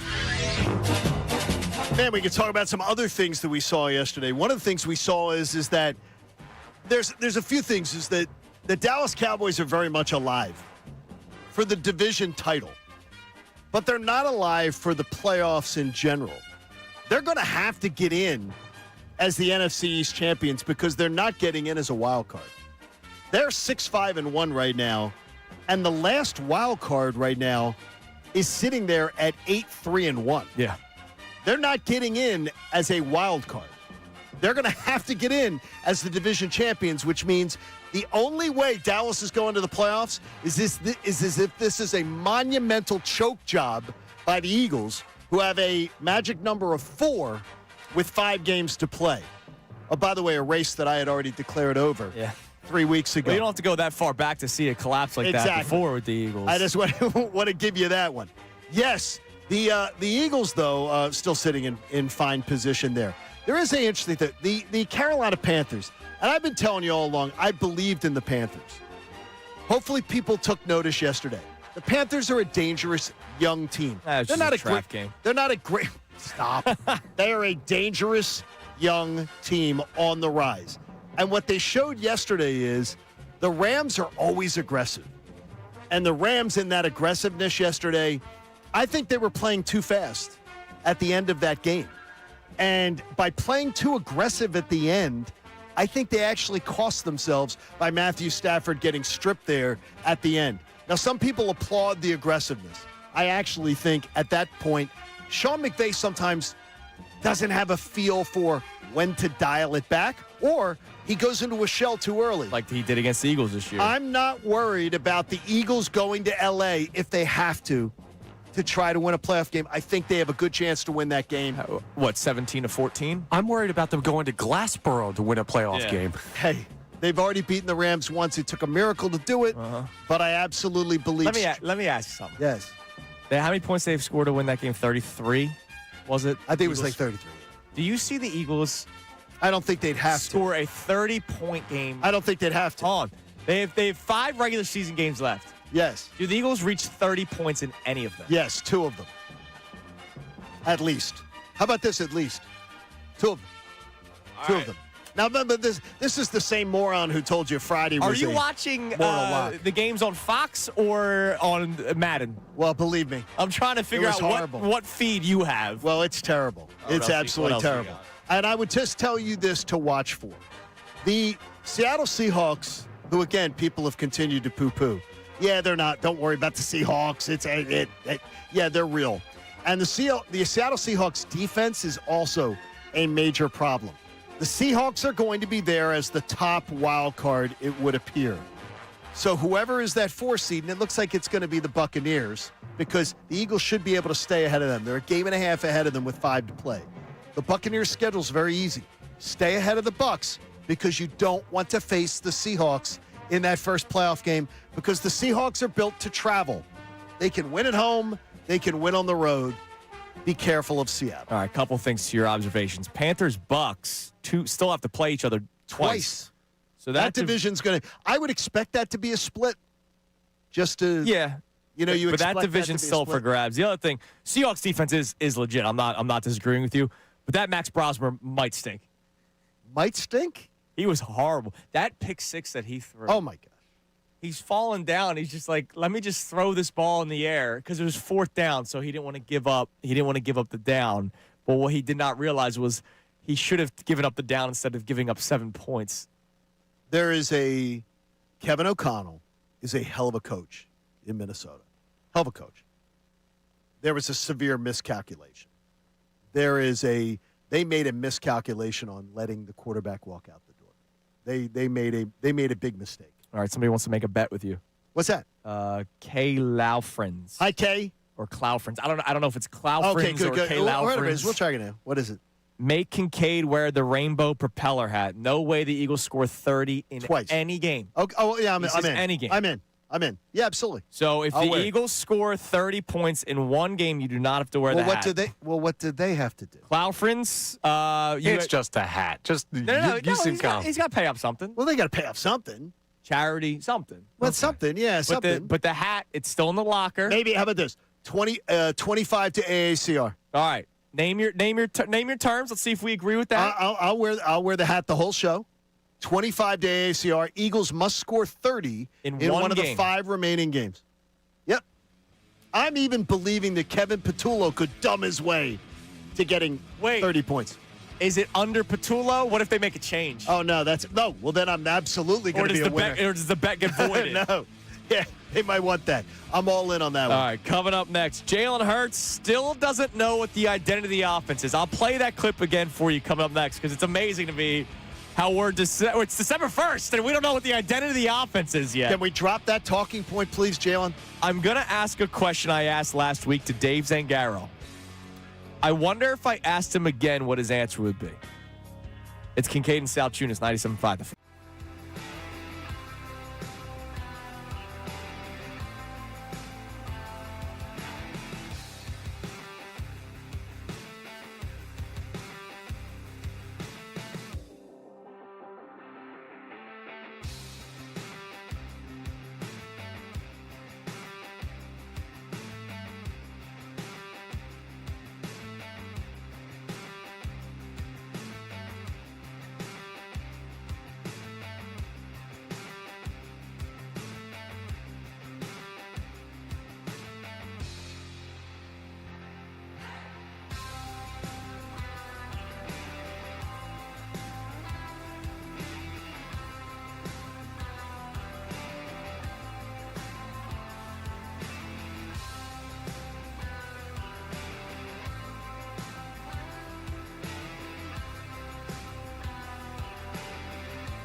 the bet is official. $25 to the AACR. Okay. If the Eagles do score 30 points at any point the remainder of the season, but it has to be under Patullo, he says. Well, okay. Oh, okay, and that's fine. And defensive scores excluded. No. Get out of here. No, it's 30 points in a game. What if they have 3 pick You can't. sixes? 30 points in a game is 30 points in a game. You can't do that. Can't do that in a game. That's not how games work. Right, 3 pick sixes. You're already 2/3 of the way there. Hey, come on. It's 30 points in a game. 30 points in a game. Come on now. All right, 1 pick six is allowed. Okay. No, One look, pick six is that's allowed. not how points in a game works. I mean, I understand the point of view. Yeah, but the point is the offense. Yeah, the offense is the focal point is the offense. If, How about if they this? have 3 How about pick this? sixes, they need 1 touchdown, How and a about field this? goal. At least I'll throw in here. Okay, then. At least 4 scores in the game have to come from the offense. Okay. Deal. Is that make sure Make sure that it's a deal with Clough-friends. Make sure we're on there. All right. All right, at least 4 scores in the game, so that can be whatever. There's a Have to better come. chance that Lincoln comes back to talk about 4 scores than the Eagles score 4 times. Okay, that's It's a funny amazing. line, Have you? Connor. I'm wondering. Have people finally realized that the Eagles' offense stinks? Well, here's Like what's it great stinks. is Like it's not like they're just still trying to figure things out. Like it stinks. Here's what I just say. Welcome to the frickin' party. Yeah. Welcome to the party, and what took you so long? Well, it's a crappy party, and I wanted to show up late, so I didn't have to spend as much time at it. The only thing is, though, Connor, what really bothers me about it is some of the people that I consider to be the best and the brightest that cover the Eagles were the people that continually were telling me what you're seeing, you're not seeing, and that's what bothered me. No. You're not seeing. Kevin Patullo doesn't stink. No, he stinks. There has been one He stinks. game where the offense put together a 4-quarter performance where you're like, all right, that's good. The Giant game? And it was the Giant game. Yeah. Even the week before. Ugh. I stand by it. You stand by it. The numbers speak for itself. Broken down plays. Broken down.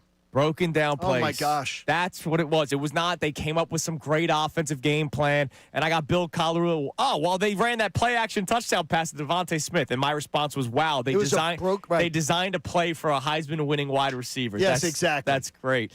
All right, here was, again, Jalen Hurts asked if he had confidence in Patullo. This was his answer. Yeah, I got confidence in him. I got confidence in this team. I got confidence in us when we're collaborative. I got a lot of confidence when we have an identity. So I think that's the first thing that we got to establish that we've talked about. It's December 1st. He's saying we still need to establish an identity. You see what he says? I have confidence just when we are collaborative. So he's saying, in other words, we're not always collaborative. I have confidence in us when we are, he's not getting what he wants. I have confidence in us when we're collaborative. I have confidence in us when he's not getting what he wants. Yeah, it's unbelievable. We don't have an identity. This is so on December unbelievable. 1st. It's December 1st, and they're still putzing around with this. So last week we had Dave Zangaro on, who does a tremendous job covering the Eagles for NBC Sports Philadelphia. And I asked him that if any point this continues to spiral, which, Friday, continues to spiral, and the offense continues to look as bad as it does, would the Eagles higher-ups in Howie Roseman and Jeffrey Lurie step in when it comes to the offensive coordinator? This was Dave's answer from last Tuesday. And Nick Sirianni has earned some say-so, though. He won the Super Bowl. It's not as easy as just demanding him to do something. And from Nick's standpoint, he has made tough decisions before. The one I go back to is D.K. McDonald, the former defensive backs coach. He fired him, and that was a groomsman in his weddings. He has had to make some tough decisions while in this role as the head coach of the team. So he is close to Kevin Patullo, no doubt about it. They came together on the same plane from Indianapolis. They've been kind of side by side, but if he really thought it was the best move, I still think he'd be able to make it. Again, for added context, I asked Dave, hey, it's no mystery that these two guys are buddies. Like they're like legitimate friends. They hang out. And he said, look, he's made tough decisions before with the groomsman of his wedding. Here's what you should do maybe is, how about hiring less guys that you're buddies with? And hiring the most qualified people. Yeah, maybe you're blinded by it at the beginning. Maybe your buddies, creating a jobs program for your buddies isn't the best way to go about your business. That might be an idea. It's like it doesn't. That's not the way the world works. Now, I wish I could ask Dave again, like right now. Hey, would you like to revisit that answer? Now he'll stand by it. Nick Sirianni deserves to have say, but again, Nick Sirianni, when asked after the game on Friday if he's going to change play callers, he straight up said no. We're not going to do it. No, it was so arrogant. It was so arrogant when he said that. So at what point does higher-ups step in if they do? Or if they can? Well, they can. They absolutely can. Well, they can. Will they? And if they don't, then shame on them. What do we got on the text line, Connor? 610-632-0975. Have you reached full-on panic mode with the Eagles? And if you still want to chime in about the 2-point conversion down 9, the decision to attempt it, not realizing that if it doesn't work, you're down 2 scores. You can as well. What do we got on the text line? Dell in Newcastle checked in and says, no panic mode yet, but I'm close. The alarm is getting close to being on. This is a copycat league, and Patullo watched Steichen, watched Kellen Moore, and somehow he's running 101 concepts. Sirianni is clearly riding for his guy, but at some point, loyalty turns into stubbornness, and it's dragging this team down. I'm just curious what that moment is. So I want to give Renee, one of our great YouTube commenters, a lot of credit. What's up, Renee? On Friday, when we were doing the show, she said at some point, look, if the Eagles lose to the Bears, that will be my breaking point. And Renee is one of the more positive fans that I know. She's been very critical of us for how we have approached our conversations about the Eagles. Is Renee on board now? Yeah, it was her. It was her breaking point on Friday. That means Renee is a woman of character. We always talk about moving. Means what she says. We always talk about moving the goalposts. It could be both positive or negative, right? I just wonder if somebody has not reached their breaking point yet, what will that moment be? Because they won't admit it. To me, they won't admit it. If it's not Friday, forget the fact that they lost to the Bears. The fact that they only scored 15 points against, 29th ranked defense in terms of defensive efficiency? And they scored 15 points. It was the best performance of the year by the Bears defense. I mean, it was terrible. So you're on your home field on a short week. If not, all the reasons that I was telling you, all the reasons that I was, by the way, guaranteeing you that the Eagles were going to have that double-digit victory. How many linebackers were out? All of their starting linebackers. Dallas Goedert did what? Nothing. 2 for 27. Nothing. And one of those catches was And by the way, did they give him much opportunity to do stuff? No, they didn't exploit the biggest potential weakness. Now, Jalen did miss him wide open downfield. He did. So that's also a Jalen thing. It's not just a Patullo thing. Okay. How many times did they go to him? They didn't go to him enough. No. They didn't try to exploit that enough. No. Unbelievable. They did not. Three tight ends. Unbelievable. We're out. No, 3 linebackers. All right, coming up next. Johnny, I want to put a stop to the people who are trying to tell us that we are ungrateful. It is Kincade Salciunas, 97.5, The Fanatic. All right, let's talk about Family Company Jewelers. My one-stop shop for all the biggest moments and gifts in my life when it comes to my beautiful wife. Yesterday was our 6th anniversary. 6 years ago. Thank you. 6 years ago yesterday, I put on the beautiful wedding band for her. And 6+ years ago yesterday was when I proposed to my beautiful wife, Christy. Holiday season is here, and the showcases at Family Company Jewelers are stocked and ready to go. So do yourself a favor. Get to their showroom on Route 70 in Marlton, New Jersey, and get that special someone a gift that they will never forget. If you're planning to pop the question this year, I know that the holidays is a big time for a lot of people to do it. Seriously, I went to Family Company Jewelers for the engagement ring, and I'm somebody that knows nothing about jewelry. So when I went in there, my man Angelo Sr., who's still working there at the time, I said, Angelo, look, I don't know what I want. This is kind of an idea that she's hinted at over the years. Boom, 5 rings in front of me. We narrowed it down to 1. We got the wedding band to go along with it. Or maybe you're not in that situation yet to pop the question, or maybe you've been married. There's so many great things at Family Company Jewelers, like a pair of diamond stud earrings. They have the largest selection of diamonds in the area, and they will make sure that you walk out of their store with a gift that you'll be showing off all year long. The holidays can be stressful. Make sure your shopping is stress-free with our friends at Family Company Jewelers. Simple, honest, pressure-free, no sales commissions, no upselling, no games, just real transparent pricing. Don't wait until the last minute. Get your holiday shopping done and check off your whole list with one stop to Family Company Jewelers, South Jersey's holiday diamond destination, Route 70 in Marlton, New Jersey, or online at familyjewelers.com.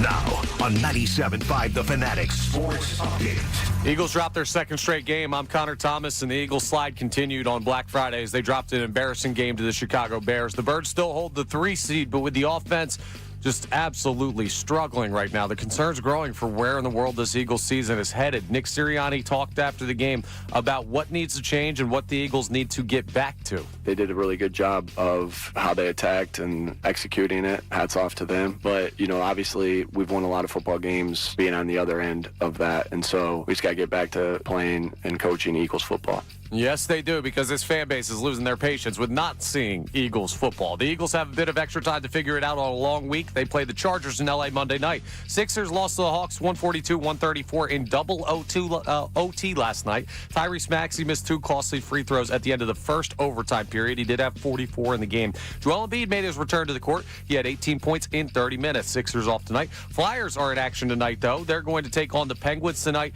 at home, a 7 p.m. puck drop. You can hear that game live here on the Fanatic. They beat the Devils on Saturday, so they're sitting with a 14-7-3 record. Pretty good start to the year for the Flyboys. This update is brought to you by Groundworks, your trained and certified experts for basement waterproofing and foundation repair since 1997. Book your free inspection at groundworks.com. I'm Connor Thomas for the home of the Sixers, Flyers, and Union, 97.5 The Fanatic and 97.5thefanatic.com.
7:56 here on Kincade and Salciunas, 97.5 The Fanatic. We appreciate everybody that is a part of the show today. Sorry that it has to go this way. Sorry that it has to be because of the Eagles' offense once again leading us to be miserable. I know there's concerns about the defensive play from this past Friday's game against the Bears. 2 100-plus yard rushers against the Bears. I get it. And you'll hear from Nick Sirianni when we do our Monday morning radio host. He spoke about the defensive rushing attack. But when it's 3 and out, 3 and out, 3 and out, it's either the defense is exhausted or at some point you just wonder, all right, how much do they have left mentally? Right. Like, it's like that, again, the 2-point conversion thing. Give us text message. You said we have a lot of text message. At some point, like when constant decision-making is made that negatively impacts your team, and he keeps or your doing offense struggles, at some point the defense is they're gonna lose all steam, which, by the way, they actually did get a stop. They almost gave up the Green Bay game because of stupid decision making. What do we got on the text line? There are a lot of people calling me names, and stupid is the main name being called on this one. I promise I stopped texting you. I'll stop texting. That's all right. There's pretty much every text we've got. We haven't gotten a single one that agrees with me on this. But I want to read this one from Tim in South Carolina because a lot of the people who are on your guys' side are echoing the points that we've already made. Tim says, Connor, you said that when the Eagles scored that touchdown, that was the most momentum they had, so go for 2 from there. But if they kick the extra point, get the ball back and score, and are only down by 2, then that is where there will be the biggest amount of momentum and should be easier to get 2 in your theory. So let me just explain this a little bit further on my thought. Like, the main tenet of my argument, go for 2 there, is the absolute zero faith I have in the Eagles offense to do anything at any time.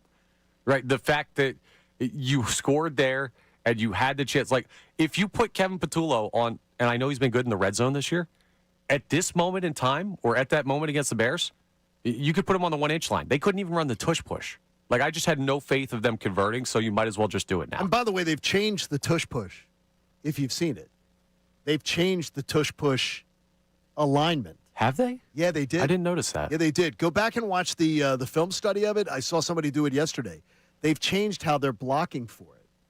And it's allowing pressure. Allowing people They're allowing off pressure the edge in off the edge. to try to steal the ball from them. And remember that one that should have been a fumble? The Giants game. The Giants game, and then this one again. Now, this one probably should have been blown dead.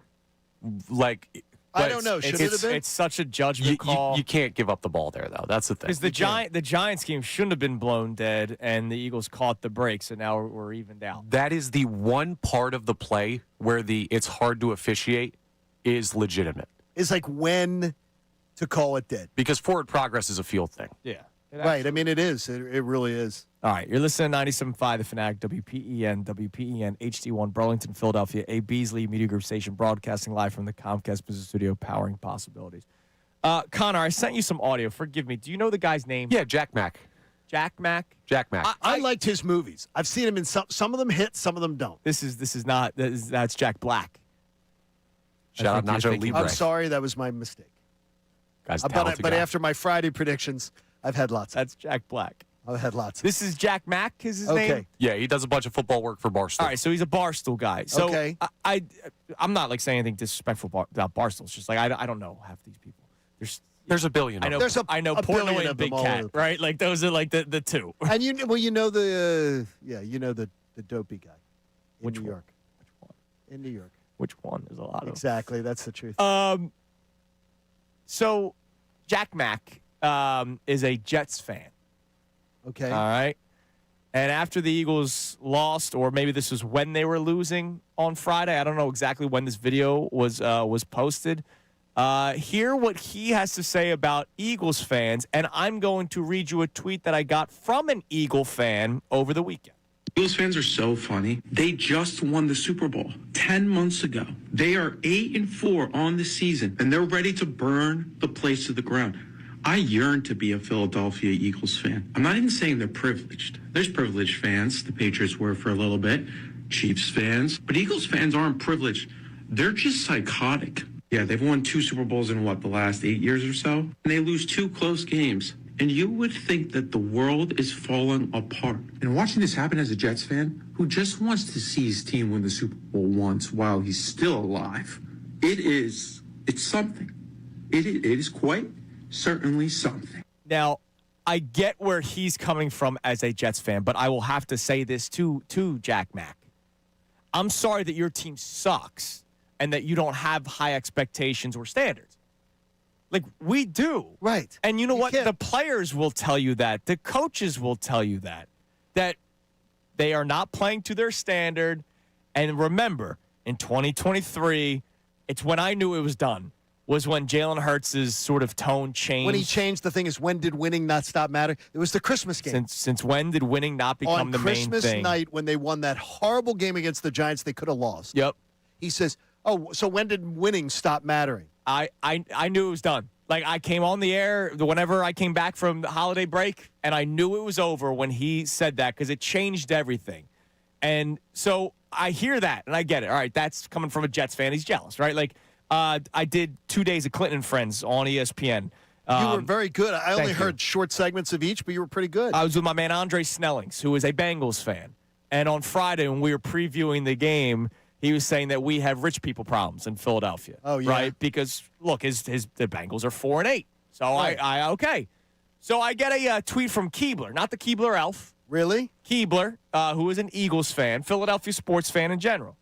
We will look back on this era of Eagles football and miss it one day. Not enough people are enjoying that here and now, and the now of this run. And I will have a tough time forgetting how a majority of Philly media bitched most of this 10-year run. So he's very pleased with this. So Keebler is enjoying the 2025 season and thinks this is okay? So we had a nice back and forth. Really? Because he says it could be worse. And I get it. Of course it could be worse. It could be worse. But it's not supposed to be when bad. you have high expectations, you need to hold them to set expectations. I think very highly of Connor.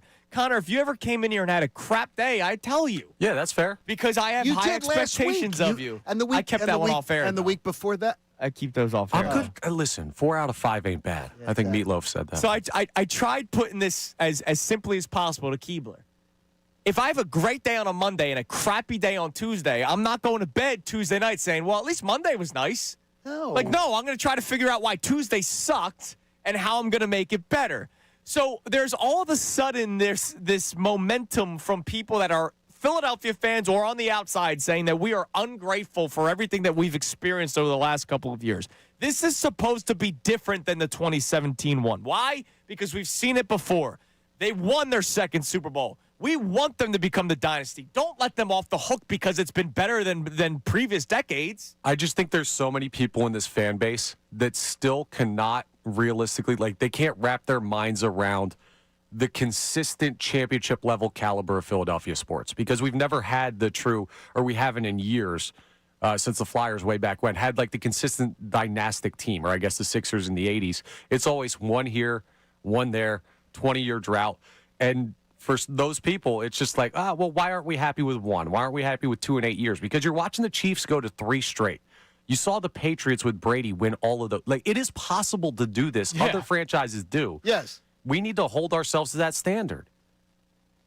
We absolutely do. We have as much as we've debated today, we had a lot of common ground. Yes. A lot of common ground. Well, because we're And I all, think we're even all with the getting to the listeners. same place. It's just how we get there. Yeah. One's taking 76, one's taking the, it's a little different.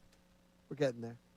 A lot of potholes along the way, though. But to Jets fans, I had to have this argument with my Vikings fans' family this weekend. Boy, they must be just beside themselves. My brother, if I had $1 for every time he told me, I can't believe Eagles fans are complaining with what they're watching with Minnesota. Here's the thing. Just because you can't get a hot girlfriend doesn't mean I can't be mad that my hot girlfriend left me. Wait a Damn minute, right. Wait a minute. Your brother just got married. If he's Yeah. thinking about getting a hot girlfriend, he's going to end up in divorce court. We're talking more about the fan base at okay. large. I was saying, don't lead him down a wrong path, Connor. What do we got on the text line, Connor? You're allowed to be upset that the Eagles suck right now on offense. What do we got? All right. Well, we have a lot of people that are upset that the Eagles I suck like on these offense people. right There now. are people, Andrew. Damn right. All right, so this check-in here, someone's mad at the quarterback, though. This texter says Okay, Jalen that's Hurts fine. has progressively gotten worse every year since 2022. There's no upside with him. He can't see. He can't move. Terrible throwing mechanics. Now he won't do half the playbook. Way to keep the main thing the main thing. Here's the disagreement. Though I get the thought process, he's wrong. He has not gotten progressively worse since 2022. because 2024 was better than 2023. Right. Other than that, though, I understand it. 2022 was by far his best season. And there's the report that he doesn't want to run the football. Well, that's a huge issue. You know, That's all this kind of stuff. By the way, No, absolutely. multiple people saying. And by the way, who's been sitting on that? Yeah. Where's that information been? Is if Jalen doesn't want to from training camp? From training camp, Well, maybe that he doesn't want. maybe KP's like, damn, people are. This can't be all my fault. Exactly. Right? That's what I'm wondering. Whisper. How's that information getting out? Who would be letting that Look, out? Jalen's not been good. No, he hasn't. He has not been good the last couple of weeks, and I'm not I do think there's limitations, but to say he's getting worse every year, he won the freaking Super Bowl MVP last year. Correct. All right, coming up next, Chauncey Gardner-Johnson. My man. You're out of your mind. Well, he told us something that we already knew, Johnny. I'll tell you what next. Oh, wait, no, that's later. We got Monday Morning Radio. I screw this up, I think, once a week. You do this one. Monday Morning Radio host. Hear from Nick Sirianni. Then you'll hear from Chauncey Gardner-Johnson. It's Kincade Salciunas, 97.5, The Fanatic.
radio host, I got to give a shout out Okay. to the Mantua Township Police and Fire Department. Okay, what did they do this weekend? I mean, they always put their lives on the line for the folks in Mantua. We had a little bit of a scare at the Salciunas house. What happened? We put on the gas fireplace for the first time this season, this cold, wintry season, and the carbon monoxide detector went off. Which, by the way, if you don't have carbon monoxide detectors in your house Get one. on every level, Yeah. you should have them on every level. Get them. Yeah, just get one. It's 'cause amazing. It could save your life. So the detector went off, and so I was at the store because it was our anniversary yesterday. So I was getting the groceries to make a nice dinner. Because you are. All of a sudden, I get the phone call. Hey, the fire department's on the way. So Christine Cooper and the dog and the cat, she brought them all to the car and put the Okay. heat on because it was cold and windy and rainy yesterday. And the fire department came out. They obviously turned off the fire, or she turned off the fireplace, opened up the windows, let it air out, and we were good to go. A little scary moment at the Salciunas household yesterday. That's fantastic, though. Get your That there carbon are monoxide detectors. Get them, but also, too, that's fantastic that there are people in your community that are there to help you. And that's a great response by your wife. Oh, yeah. Being absolutely. smart enough to just go, this is the call you make. Yeah. Yeah, they You were know, probably glad it just wasn't another fried turkey fire from Thanksgiving. Oh, my Oh, God, my yeah, gosh. I'm sure. By the way, too, the people that put the people that are putting frozen turkeys in the fryers. Oh, yeah, I don't get Inside the house, too? Yeah. Oh, like, But I- man. frozen. It's frozen. every year. It's every year. It's I every mean, year it's- you it's see a video unbelievable. or you read a story about it. I'll tell you once is that there was once where Brian Finneran, the fine Villanova Hall of Famer, Walter Payton Award winner, over in his community in Atlanta, someone put the fried turkey in, put a frozen turkey in the fryer. Yeah. It launched, blew the lid off the fryer because you don't put a frozen turkey ever No. in a fryer, and it landed 2 driveways away. The turkey. Oh, my God. It flew 2 driveways away. A turkey flying through the sky. That So is be not what careful. we mean with charity turkey Yeah, drops. be very no, careful. don't do that. Be very, very careful. Dawood wants to know if the Mantua Fire Department can call police. I bet you that. Well, I understand this. When your wife called for something, they answered. Mantua. I just love first responders. My man Brian, who's actually a neighbor of mine, is a part of it. They can run a heck of a hook and That's ladder. fantastic. He was at the house. He goes, "What's up, dude?" I'm like, "Oh, That's what's fantastic. up, man?" All right, Great time job. now for the Thank Monday you. morning radio host.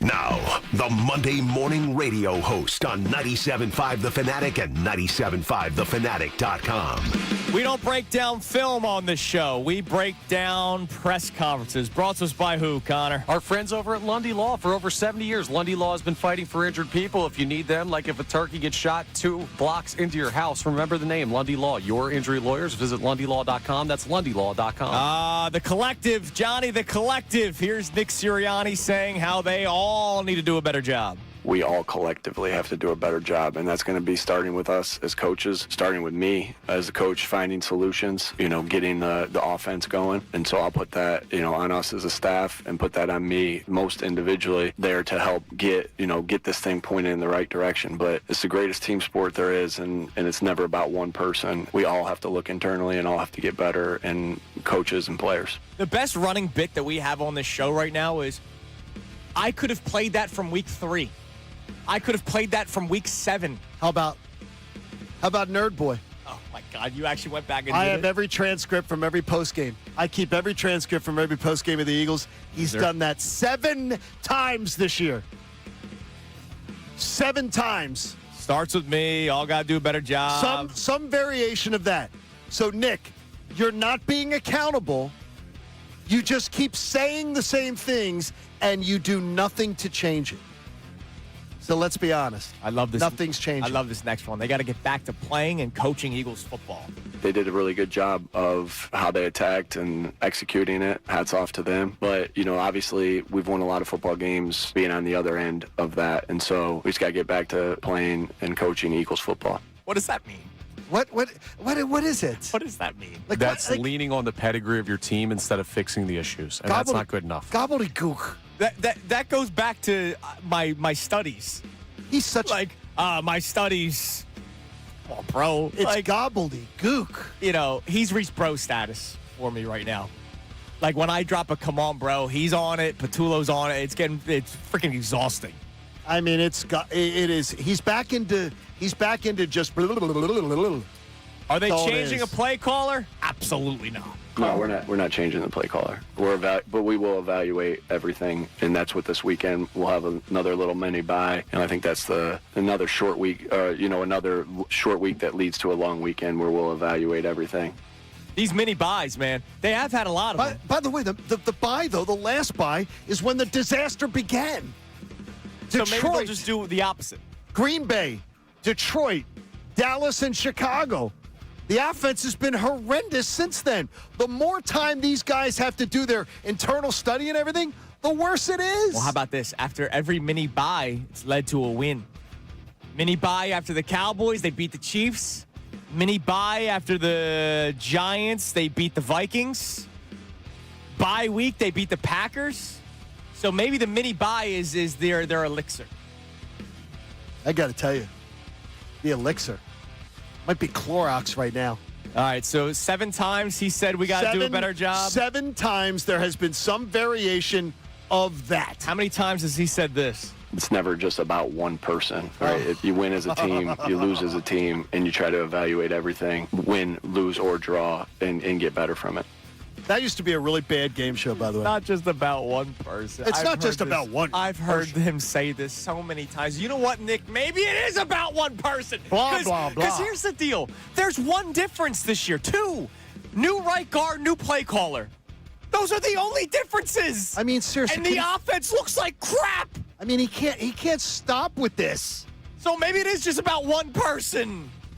Maybe it is, Nick. Maybe it is as simple as that. He can't stop because it means saying, my boy that I put in the job, who never could get a sniff of this job without me getting him put in the position, is terrible at it.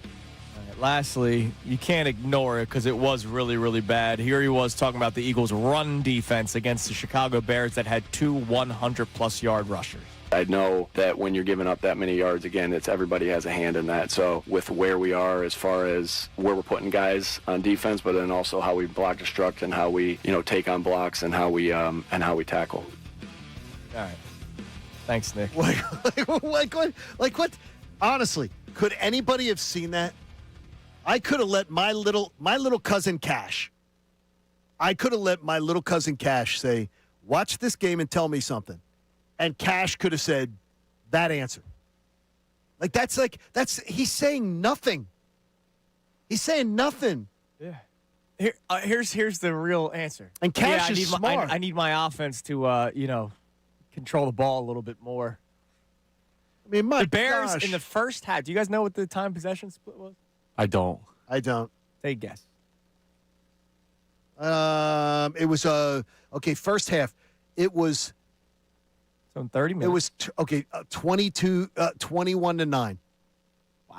Don't even try. That's exactly what it Was was. it really? Yeah, 20. I just guessed. On the dot. I totally guessed. Bears had 21 minutes of the offensive possession in the first half. Now, part of it is they're running the football, so the clock's ticking. But No, I guessed at that. the Eagles, on third downs in the first half, were 1 of 5.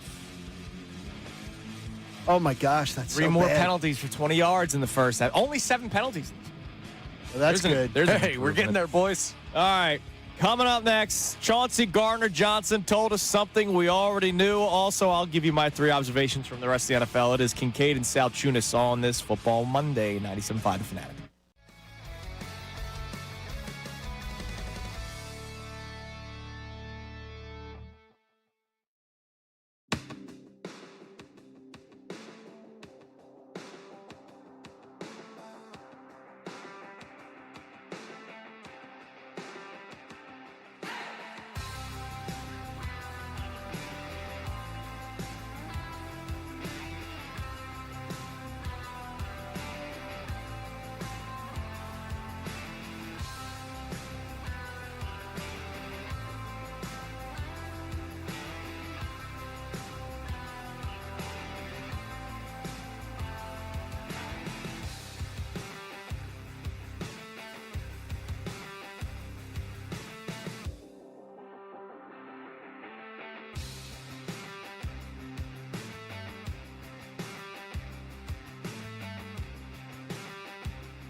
Chauncey Gardner-Johnson after the game. We'll tell you about here momentarily. I also have my 3 observations from the rest of the NFL this weekend. But, Connor, hit us up with a couple of text messages. You can text the show 610-632-0975.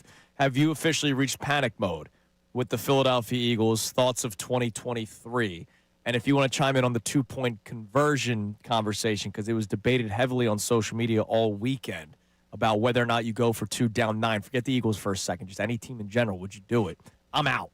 I can tell you this, after watching his interactions on social media, and I love Greg Olson as an analyst. He's really good. I think Greg Olson is a spectacular analyst, but he will not be on Jeopardy. He will not be on ex-NFL player Jeopardy week.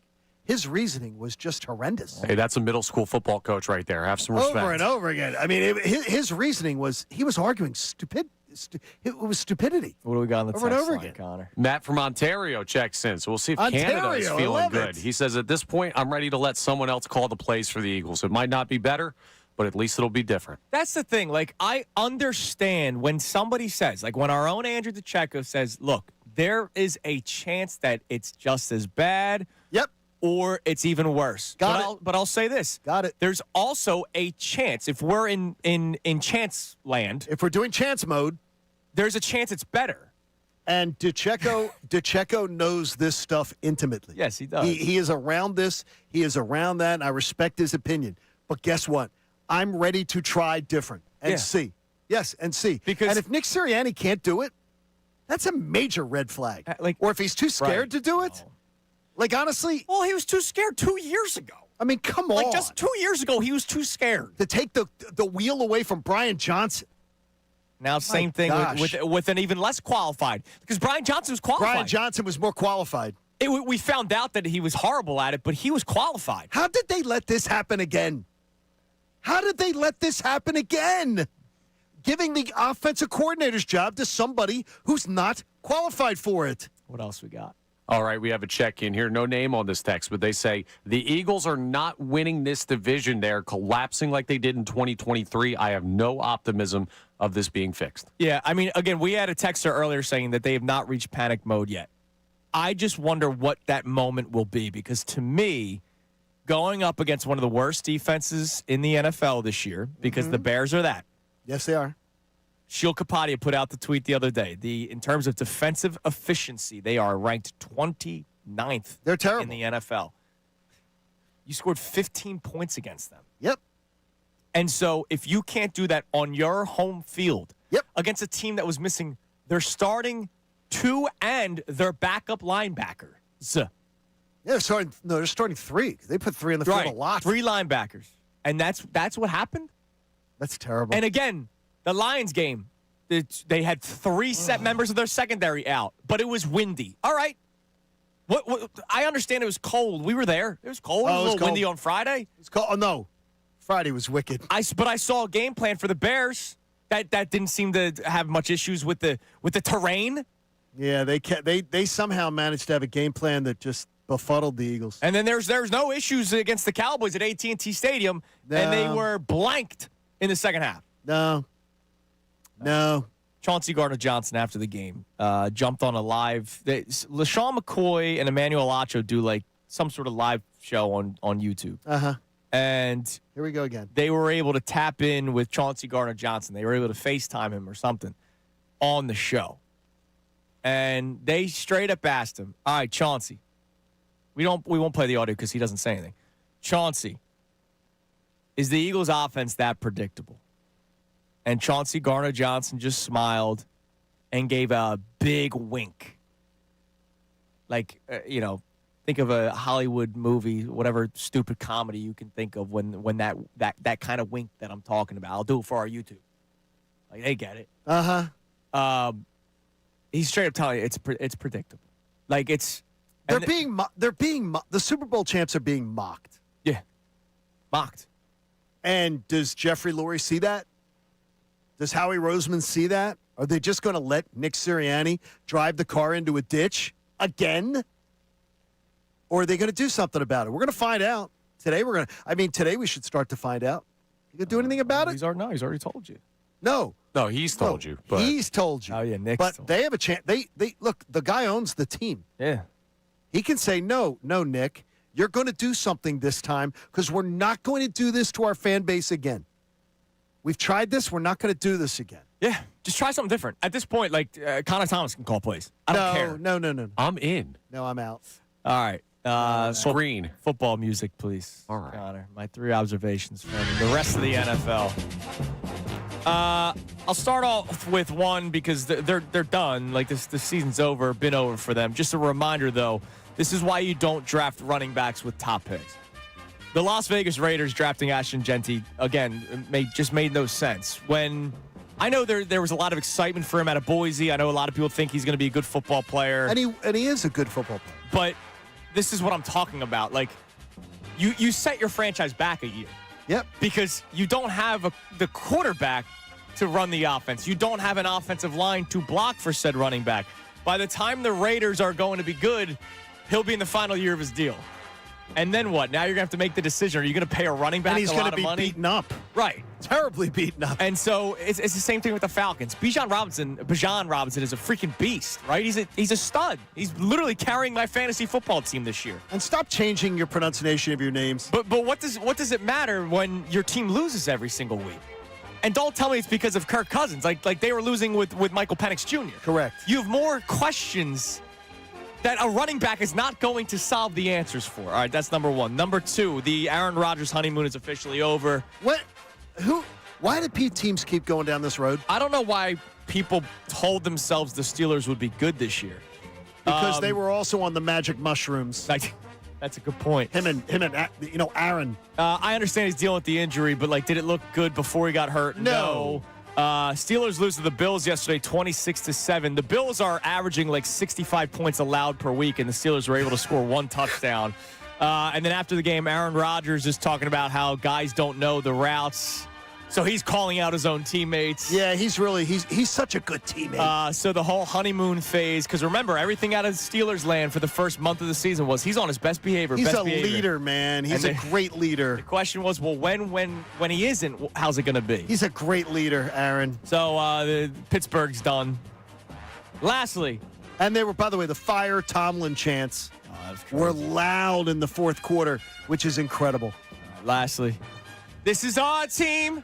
This is our Colts. This is our Colts. We're fraudulent. Anytime they've played a team of merit this year, they've not looked good, except for the Denver Broncos win that they had earlier in the season. They lose to the Texans yesterday. They are not even in first place of their division anymore. The Jacksonville Jaguars now lead the AFC South with an 8-4 record. Now, you've been saying they were fraudulent all year, so what do you say now? Who, the Colts or no, the Jags? You've been saying the Jags are fraudulent. I think that entire division's fraudulent. But the Indianapolis Colts, we found out that, the schedule they benefited from. Now, look, Daniel Jones having the fracture is not going to help. He's playing on a broken leg. And Sauce Gardner getting hurt yesterday was a shame. Now, that hurts. But they've been leaking oil up until the leg just started last week. Well, you're saying leaking oil. They're not. They're losing really tight games. I mean, it's not like they're playing like the Eagles are. It's not like they're playing like the Eagles. No one in Indianapolis is going, they're not having sports radio shows like we are. So they have a matchup with their division leaders, Jags, this Correct. Sunday. Yep. Then they're in Jags? In Jacksonville. Then they're in Seattle. Then they host the Niners. Then they host the Jags. Then they're in Houston to close it out. There is still a chance that they miss the playoffs altogether. I think there's a great chance they could when their quarterback has a broken leg. Texans are first team out with a 7-5 record, and of course they have the first head-to-head, and the Chiefs are still lingering with their 6-6 record. The Colts could miss the playoffs after having the incredible start to the season that they had. All right, coming up next, what did this Sunday and Thanksgiving and Black Friday, where the Eagles lost to the Bears, due to the NFC playoff picture? We'll update you on it all. Is there a positive spin that the Eagles lost to the number 1 seeded Bears? It's Kincade and Salciunas, 97.5 The Fanatic.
Saturday is the day at Yards. By the way, you guys are all invited. Connor, you're going to be there, right? That's nice. I'm busy. I'll be there. You're having a beer event with you and our That's listeners. fantastic. Of course I'm going to be there. It's not like a sponsored event. It's just come hang out with us. So Saturday at 4 o'clock, if you've missed this on social media or you haven't heard me mention it on the air a couple of times, Saturday at 4 o'clock, Yards Brewing Company, 5th and Spring Garden. Which is a great spot. I'll tell you the story real quick. A while back in October, Alex Maldi on Twitter was like, yo, I want to have a beer with you. And I said, let's make it happen. And then a couple other people chimed in saying, can I join? Then I posted a video, who wants to join us? And then there was. And then all of a sudden there was enough people where I needed an actual place. I thought it was going to be like, yeah, let's go to a bar where there's like a couple bar stools. No. Quickly found out a lot of people want to be a part of it. So Yards, 5th and Spring Garden, 4 o'clock. They're giving us the game room for about 2 hours. Obviously, you have to, fend for yourself when it comes to beer. Yeah, make that clear. I can't afford for all you fellow drinkers. Make that clear. So start a bar tab, get a beer, hang out with us. We don't even have to talk sports if you don't want to. Honestly, I kind of don't. Come on. Do you want to talk about this Eagles offense anymore? Yeah, I mean, look, it's still, you'll have some fun. It's Saturday, so that's going to be 5 days of this offense that we're talking about, John. It's going to be bad. It's going to be. You could always talk. You talk about the Flyers. You can talk about the Flyers. The Sixers. The Red Hot Flyers. Talk about the Red Hot Flyers on a 6-game homestand. Love it. So just show up. You don't. You can DM me. Let me know you're coming. But if not, it's fine. Just show up. Saturday, 4 o'clock. Be a great time. 5th and Spring Garden. Great idea. Thank you. And a great spot. I just want to be with the people. And a great spot. Now, before we get to the NFC playoff picture, I want to get to this call because it's an interesting one. Because the Eagles are it's such a weird spot because the Eagles have been so successful under Nick Sirianni. Right? Okay. They've been to 2 freaking Super Bowls and won one. Let's go to Leonard in Philly. Leonard, you're on the Fanatic. What's up, dude? All right, dude. If you remember, I called, right? I was talking about that theory. And I'm going to what theory? What theory? The Sirianni, remember I called Sirianni being involved in the play calling, right? And I said that when he came in his first year, he gave it up after 7 games, right? Yes, he got forced to. And yeah, so he has insight, and if he can do something. So this is, I'm going to answer your question, John. It doesn't make sense. So you have to think outside the box. Why does the offense look the same after 3 years? We've been talking about slow offenses or slow offense for 3 years at least, right? So what's the common denominator in that? It's Sirianni with 3 different OCs. Yeah, but they made Super Bowls and they won a Super Bowl and they went to an NFC championship. That's why it's such a weird spot to be in. That doesn't no, we weren't complaining to the point that it was a problem like this. But remember, even at the beginning of last year, we said something similar. We said that the offense is slow. Yeah, but it fixed itself. Yes, because guess what happened? This is my theory. Kellen Moore said, hey, Sirianni, listen, I got this. Let me run my offense, and it will change. And remember, it changed. Just look. Well, he did. They had a competent guy. Yes. They had a competent guy. Now we don't, and we're back to square one because no one can save Sirianni because even Patullo, and to be honest, maybe Patullo can if he lets him run his offense and not Sirianni. There's a reason why a guy is in the NFL for 17 years and doesn't get poached by somebody and said, hey, why wouldn't we get that guy off of that staff? Now, we appreciate the call, Leonard, but it is amazing, right? Because here's the deal. So Patullo's going to get fired after this year. Well, he better be. They're gonna hire a new offensive coordinator. He's gonna do really well. And he'll get poached for another job. And then it's gonna go back to square one again. So I think what Leonard's trying to say is until they find a coordinator that is cool to stick around here, it's gonna keep being this. Well, there's one who's gonna be available. Who's that? Frank Reich. He'll be done in college. Okay. He's gonna be available. And that's Nick's boy. Frank Reich is not getting another This is for Frank. Frank Reich's not getting another head coaching job. And Frank Reich would be very confident in that he will be coordinator who you could get, like a Vic Fangio, Sure. a veteran guy. I just love that game against the Colts. It was so ridiculous. Where he runs, Sirianni jumps This is on the for bench. Frank. This is for Frank.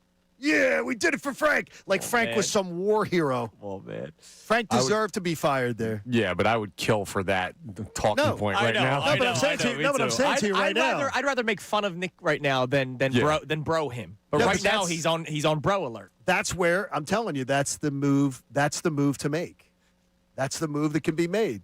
Is that Frank Reich will be available in the offseason. You hire Frank Reich, and that is one where there's no selling it to senior management.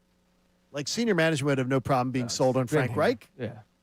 And the fan base would have no problem being sold on Frank Reich. No, there's a lot of It's people that still it's the like it. move. It'd be fine. All right. NFC playoff picture. So the Bears, they're the 1 seed. So They are. at least you lost to the 1 seed. The Bears are the 1 seed. They jumped the Eagles and the Rams. The Rams lose to the Panthers yesterday. That's a wild game. Which was crazy. So the Eagles fall to the 3 seed. We wake up today. Eagles are the 3 seed in the NFC. Mm-hmm. And so right now, if the playoffs were to begin today, they'd be playing the Green Bay Packers. Packers are the 6th seed. Niners at 9-4, the 7th seed, because the Packers have that tie. Correct. That's why they're ahead of them. Seahawks at 9-3 are the 5 seed, and the Bucs still hold on to the NFC South lead right now with their 7-5 record. They play the Panthers still twice before the season's over. Here's what you need. You need the Bears and the Packers to split. Right. They have to split. And then you need somebody to beat the Bears again. Which the Bears have a tough road still. They do. Like Friday's game was amazing because the talking point of how real are the Bears. Now, again, my question for you on Thursday that you poo-pooed. I did. You poo-pooed on the air Friday. If we're saying the Bears aren't real, then what are the Eagles? The Bears beat your ass. They did. Oh, no. In your home. They stomped them. So if there are people that still don't believe the Bears are real, then what are the Eagles? They curb stomped them. But the Bears play the Packers twice, the Niners and the Lions, and they have a Browns game mixed in as well. They have a really tough road, but are they the real Chicago Bears because they beat the Eagles? Or are the Eagles No. Are no, the no, Eagles No. You can't do that. falling apart? No, you can't do that. You can't do that because on one day, the Carolina Panthers beat the Rams. Sure. That doesn't make the Rams frauds. That doesn't mean but. But the Eagles' offense has been bad No, all year. You can say that the Eagles' offense is, Yeah. a problem. Dude, the defense, again, I understand the 200-yard rushers, but they're on the field every 2 minutes. And I didn't care at all. I don't care at all anything about that. The game was a 10-point game in the fourth quarter. Yeah. The Eagles' defense had given up 10 points. I don't want to hear about the Eagles' defense being a problem. They've been given so many opportunities. Oh, to my score gosh. points. Oh, my gosh. That was so Eagles-Packers, terrible. round 1 if the season were to end today. Oh, Another one. another one. And another one. Coming up next. By the way, I don't know how confident I'd feel.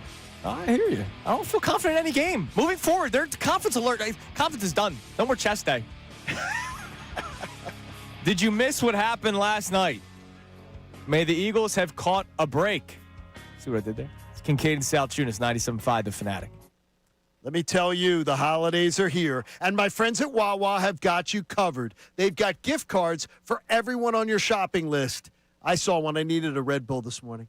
So I stopped in Wawa, and I saw right there on the sign, they had a gigantic selection of gift cards. They had the Sephora, the Visa, the Amazon, the Roblox, and more. And it's the gift that doesn't even need wrapping. It's perfect for a teacher, the delivery driver, the coworker, or even for your family gift swap. You stop into your favorite Wawa. You browse all the gift cards that are available. They're right there on the rack by the register, and there's a giant display. Of course, the Wawa gift card is always great, too. And if you have somebody who you're not going to see, you can send them a digital gift card to send near or far. Next week on Kincade and Salciunas, we'll be giving away the 5 days of Wawa on our show. So we'll be giving away Happy Wawa Days, 5 days of gift cards on our show. You choose a festive design, you enter the amount on the digital gift cards, you write a message, you hit send, and it's on its way. Holiday shopping is made easy, but that's what you expect from Wawa, right? It's your one-stop gift card shop. It's always your one-stop shop anyway, so what else would you expect? See the store for details. I know this. You gotta have a Wawa. Now, on 97.5 The Fanatic Sports Update. Getting back to Eagles football, I'm Connor Thomas, and the Eagles, well, they haven't been playing their brand of football recently. They lost again Friday to the Chicago Bears. The Birds still hold the 3 seed, but with the offense still struggling mightily, the concern is growing for where the Eagles season is going from here. Nick Sirianni talked after the game. He said, we're not changing offensive play caller duties. We just got to get back to coaching our brand of football. They did a really good job of how they attacked and executing it. Hats off to them. But, obviously we've won a lot of football games being on the other end of that. And so we just got to get back to playing and coaching Eagles football. We'll see if they can do that before their Monday night matchup with the Chargers. A little extra time to prepare for the Birds this week, and they could use it. Sixers lost to the Hawks 142-134 in double overtime last night. Tyrese Maxey had 44 points. He missed a couple of big free throws at the end of the first overtime period. Joel Embiid did make his return to the court. He had 18 points in 30 minutes. The Sixers have the night off tonight. Flyers beat the Devils on Saturday, extending their record to 14-7-3. They take on the Penguins tonight at home. A 7 p.m. puck drop. You can hear that game live right here on 97.5 The Fanatic. This update is brought to you by Tullamore Dew Irish Whiskey. Tullamore Dew, when it's game time, it's Tully time. I'm Connor Thomas for the home of the Sixers, Flyers, and Union. 97.5 The Fanatic and 97.5thefanatic.com.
7.5 The Fanatic, WPEN, HD1 Burlington, Philadelphia, a Beasley Media Group station broadcasting live from the Comcast Business Studio, powering possibilities.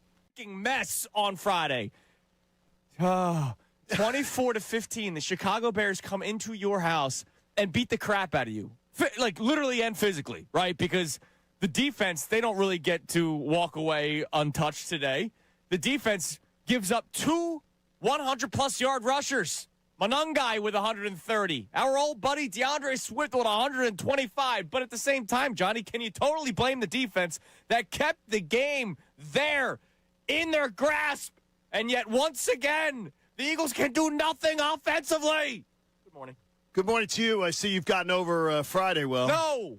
I've managed to calm myself down as far as the energy level, so I feel good about that. You and I both walking out of the stadium the other day was the dad-daughter game. And first of all, I want to apologize to everybody who listened to the show Friday because I'm a dope. I couldn't have been more wrong. That is as wrong as I've ever been about a prediction on a game. I couldn't believe it. At the end of the first quarter of that game, I said, man, how bad did I call this one? Another goose egg in a quarter for the Eagles. I mean, it was terrible because I actually believed that Kevin Patullo and the Eagles would have a plan, but they didn't. But to me, as you said, and I'm glad you said it, how long do you expect the defense? They had that game. I mean, when Jalix Hunt intercepts that ball. Yep. And then they set up that tush push. Yep. If they even kick a field goal there, if they even do anything there, I'm going to move this monitor here so I can see Connor's face. If they even do anything there, they get points. They're up 12-10. When the defense is giving up 10 points in the fourth quarter, I don't give a damn how many yards they've given up. Like, I don't care. Yeah, they fell apart in the fourth quarter. The defense fell apart. Yeah, but I totally understood it. Exactly. At some point, they're not going to be able to keep on doing it. The dam is going to break, and I swear I am not here to rip the defense today. In the second quarter, the Chicago Bears ran a 16-play drive en route to a field goal to put them up 10-3. The Chicago Bears up 10-3. That 16-play drive was more plays than the Eagles' offense ran in that entire second quarter. The Eagles, by the way, had 3 drives in the second quarter. 8 plays en route to a field goal, 4 plays en route to a punt, 4 plays en route to a punt. The Philadelphia Eagles offense for, I don't know, the third month now, because we've entered the month of December, has been a non-factor in routes to victories and losses. The only factor is that they're leading to these losses because, once again, a defense keeps you in the football game. And to your point, John, when you have the interception, you're down by 1 point. You are on the 20-yard line. You have the ball. You are at least, well, even with Missy Elliott, right, who is, by the way, a problem. He's having another rough he's a problem stretch right now. Correct. He's a problem. And you're in a position there where you got to get points. Yeah, you have to be, and they don't, because that's what this offense does. And then that game totally potentially changes. And the funny thing is, if you're up 12-10. I was in attendance as well. My father was there. It's great seeing your dad the other day. Always fun hanging out with him. Some of the great Lithuanians, one of them being a Bears fan. He enjoyed his day. He did. I'm sitting there and I'm going, the funny thing is they're still going to win this football game. I thought so too. As ugly as this has been, it's been the story of this season. The defense does everything to keep them in the football game. The offense puts together one drive, and then we lie to ourselves the rest of the week. Oh, they're finding ways to win. The offense isn't that much of a problem. If it's that much of a problem, they wouldn't be 8-2. They wouldn't be 7-2. They wouldn't be 6-2. Remember that? For a month, we heard that. For a month, we were told that we were overreacting, John. Oh, stop. It's not as bad as you think. Kevin Patullo isn't as bad as you think. It's listen a collective. To these guys. I mean, I could go back. We could go back on YouTube chat. We could go back on social media. We could go back on our Instagram posts and the people that did that. And I've said it to you over and over again. I remember the 2023 season. And I'm telling you, when they were 8-1, 9-1, 7-1, I can't believe we're 7-1 and they're bitching like this. He's complaining like this. Oh my gosh. It's unbelievable. What's he watching? It's watching with your eyes. Yeah. But I will tell you this. At what point did you, until Jalen fumbled the football, I thought they were winning that game. I still thought they were going to win. Oh, I did not. I have a text at 3:46 to my father that says this one's over. Well, wait. At what point, though? Was that before the fumble? Yes. No, 3:46. That's 45 minutes into the game. He was saying the game was over. They were dead. They were dead. They just didn't have. You could watch, and I don't know what it felt like in the stadium. Oh, it was a but weird watching on day. TV, they looked exactly how they looked in the second half against Dallas, where they did not have a clue. Maybe one drive would be nice. Maybe one set of downs would be nice. But there was no rhythm, no consistency. They weren't going to win that game. Don't worry, AJ Brown got his. AJ we all was happy. Yeah. He got AJ his. got his catches. 10 for 132, and two touchdowns. He also had his, of course, mandatory. I'm going to take a stupid penalty because I'm not engaged mentally, which ended up killing a drive early in the game. It is December 1st. The Philadelphia Eagles have no clue what they are doing offensively. I'm going to say it right now. The Eagles' offense stinks. It does. Period. Like, quote it, post it. I don't give a damn. The Eagles' offense stinks. You can blame the players. You can blame the coaches. Whoever you want to freaking blame. Our man Andrew DeCecco always says it's a collective, right? I'm tired of the collective. Well, no, but you know what? They collectively stink. They collectively suck. Because it sucks. It's every single week we're talking about how, oh, man, if only the offense figures it out. You see how good this defense is. It's December 1st. They're not going to figure it out. Spoiler alert, guys. The offense is not going to figure it out. It's not going to get better next week. It's not going to get better the week after that. They might have a good game in them here and there, but it's not going to be good enough to go through the rest of this regular season to put themselves in a great position in the playoffs, which, by the way, you were handed a gift yesterday with the Panthers beating the Rams, but you peed yourself on Friday against the Bears, and now all of a sudden I'm going to have to watch this team continuously peel away opportunities to get that 1 seed, not have the bye. They're going to go into the playoffs. They're going to have no offense, and they're going to get spanked at some point. Could Jeff Lurie tell me this? There was something that I take it away from that stadium. First of all, it goes to my daughter sitting in those stands saying to me, Dad, I've never been at an Eagles game where they've gotten booed like this. Now, she has only been in her life to probably like 12 games, maybe? Sure. 10, 12 games. She says, I've never heard the Eagles getting booed like this at home. And they were booed from the first possession. Yeah. And to me, was Jeffrey Lurie listening? I hope so. Was Howie Roseman listening? I hope so. Well, we're going to find out today, starting today. We're going to find out if they were listening. Because I am so tired of the apologists in the local media. The apologists who have told us, well, Kevin Patullo, it's not, you can't put it all on Kevin Patullo. You can't do that. Watch offenses across the NFL. Watch what happened the other day with Ben Johnson. And a lot of people like the get on the Ben Johnson, the boy genius stuff. Yeah. And I know you like to use that with guys like that. Well, guess what? The boy genius made the Eagles look like fools the other day. There was a drive where the Bears ran 3 or 4 plays, and I kept, it became a running joke where I was saying, the Eagles have never run that play. No. The Eagles have never run that play. No. The Eagles have never run that play. And it was over and over again, is if you can't look, and if you're, by the way, if you're a member of the Eagles media and you have been apologizing for Kevin Patullo and you watched what happened on Friday afternoon, the creativity of that offense that was run against Vic Fangio, one of the best defense coordinators in the game, and you're going to continue to say, well, the creativity is, it's a collective. No, it's not. And I know that's just Andrew's word. There's a lot of the writers have used different words. It's time to acknowledge it. This man is over his skis. I've been saying it since the summer. Yes, you have. That this was a bad thing. So, our question for you, have you reached panic mode? And panic mode is 2023. Or disgust mode. Well, I think we've all reached that.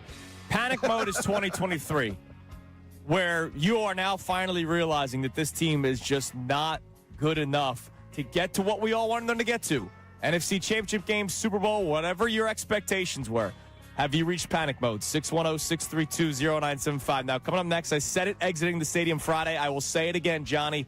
Don't let anyone tell you that Kevin Patullo isn't a problem. Ugh. One future Hall of Famer saying it loud enough for everyone to hear. Hear that? And Nick Sirianni next here on 97.5 The Fanatic.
Patullo's not the problem. It's everybody. Could be true, but maybe a new coordinator could help everybody because the team that won the Super Bowl 10 months ago, a little less than 10 months ago, the offense is pretty much all the same. You have a different right guard, and you have a different offensive coordinator. I'm just going to guess that the switch from Becton to Steen is not the reason why the offense has looked putrid pretty much every game this year.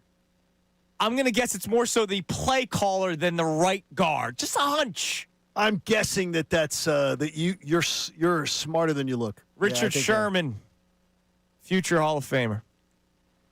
Part of the Amazon Prime broadcast that you were able to watch on Friday if you were not in attendance for that great, fun game of the Eagles. I'm still cold.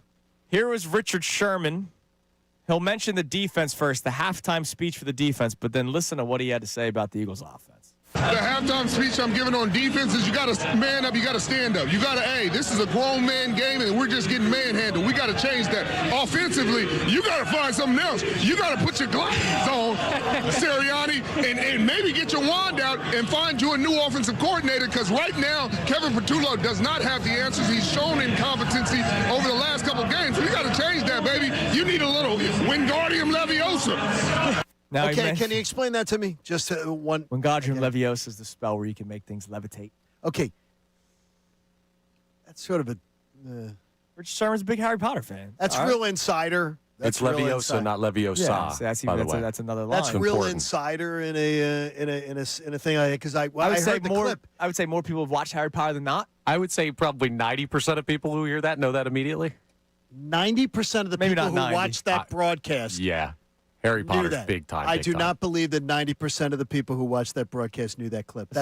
You're out of your mind. Not all of us are nerds like you who haven't watched. You're out of your mind Harry if you think Potter. 90% of the people watch that broadcast. But I'm just glad that he pointed out the flaws of the Eagles offense. He says the last couple of weeks, it's been all year. All right? I understand that there have been flashes, right? I've heard that a lot on this station too, that the offense has shown flashes. I would hope that an offense that has the Super Bowl MVP, the best running back of the decade last year, a top 5 wide receiver, at least we think, a former Heisman winning wide receiver, and Dallas Goedert, who's pretty damn good, would show flashes at points in an NFL season, John. I would hope that would be the case. You would hope. But then again, you're asking a lot. You're asking a lot. This offense is too good to have only shown flashes at times. They've had one full game, and that was the stinking New York Giants. And I refuse to do the whole, well, it was just the Giants at the time. But we have since found out over the last 4 games, it was sure as hell just the Giants. Because against the Packers, they couldn't do anything. Against the Lions, they couldn't do anything. Against the Cowboys, they got blanketed in the second half. And against the Bears, same thing. Just the first half, they could do nothing. It's radically stupid. This has been a problem. And the defenses of Kevin Patullo must stop. And thankfully, a lot of his defenders have stopped. Yeah, it's gone away. I mean, when Bill Colarulo finally reached it, that's when I realized, all right. You think at that point people said, okay, yeah. When Billy the C finally was ready to say a change needs to happen. But will there be a change? Nick Sirianni says no. No, we're not changing the play caller. But we will evaluate everything, and that's what this weekend we'll have another little mini bye, and I think that's another short week, another short week that leads to a long weekend where we'll evaluate everything. I know you and Kevin Cooney have had your run-ins over sports, and then in the hallways, you guys beat each other up. We love to have good run-ins. You guys punch each other. But I respect the hell out of Kevin Cooney's. Kevin Cooney has I heard him on Saturday, by the way. Him and Shukri did a great job Saturday morning. Love that. They were the first ones on the air Saturday morning dealing with this. That's an important gig. And they did a great, great job. And I actually texted Kevin and I said, I admire you because his logic, his reporter in him, his journalistic background kept things much more calm than I would have been Saturday morning. I've been much more calm this morning than I thought I'd be. Well, I'm proud of you. Kevin Cooney on social media, on Twitter, after Sirianni said that. We're not changing the play call. It's the way he says it, too. It's so cocky. We're not changing it. We're not changing anything. Kevin says this stubbornness and arrogance is Sirianni's worst trait. And I love agree. it.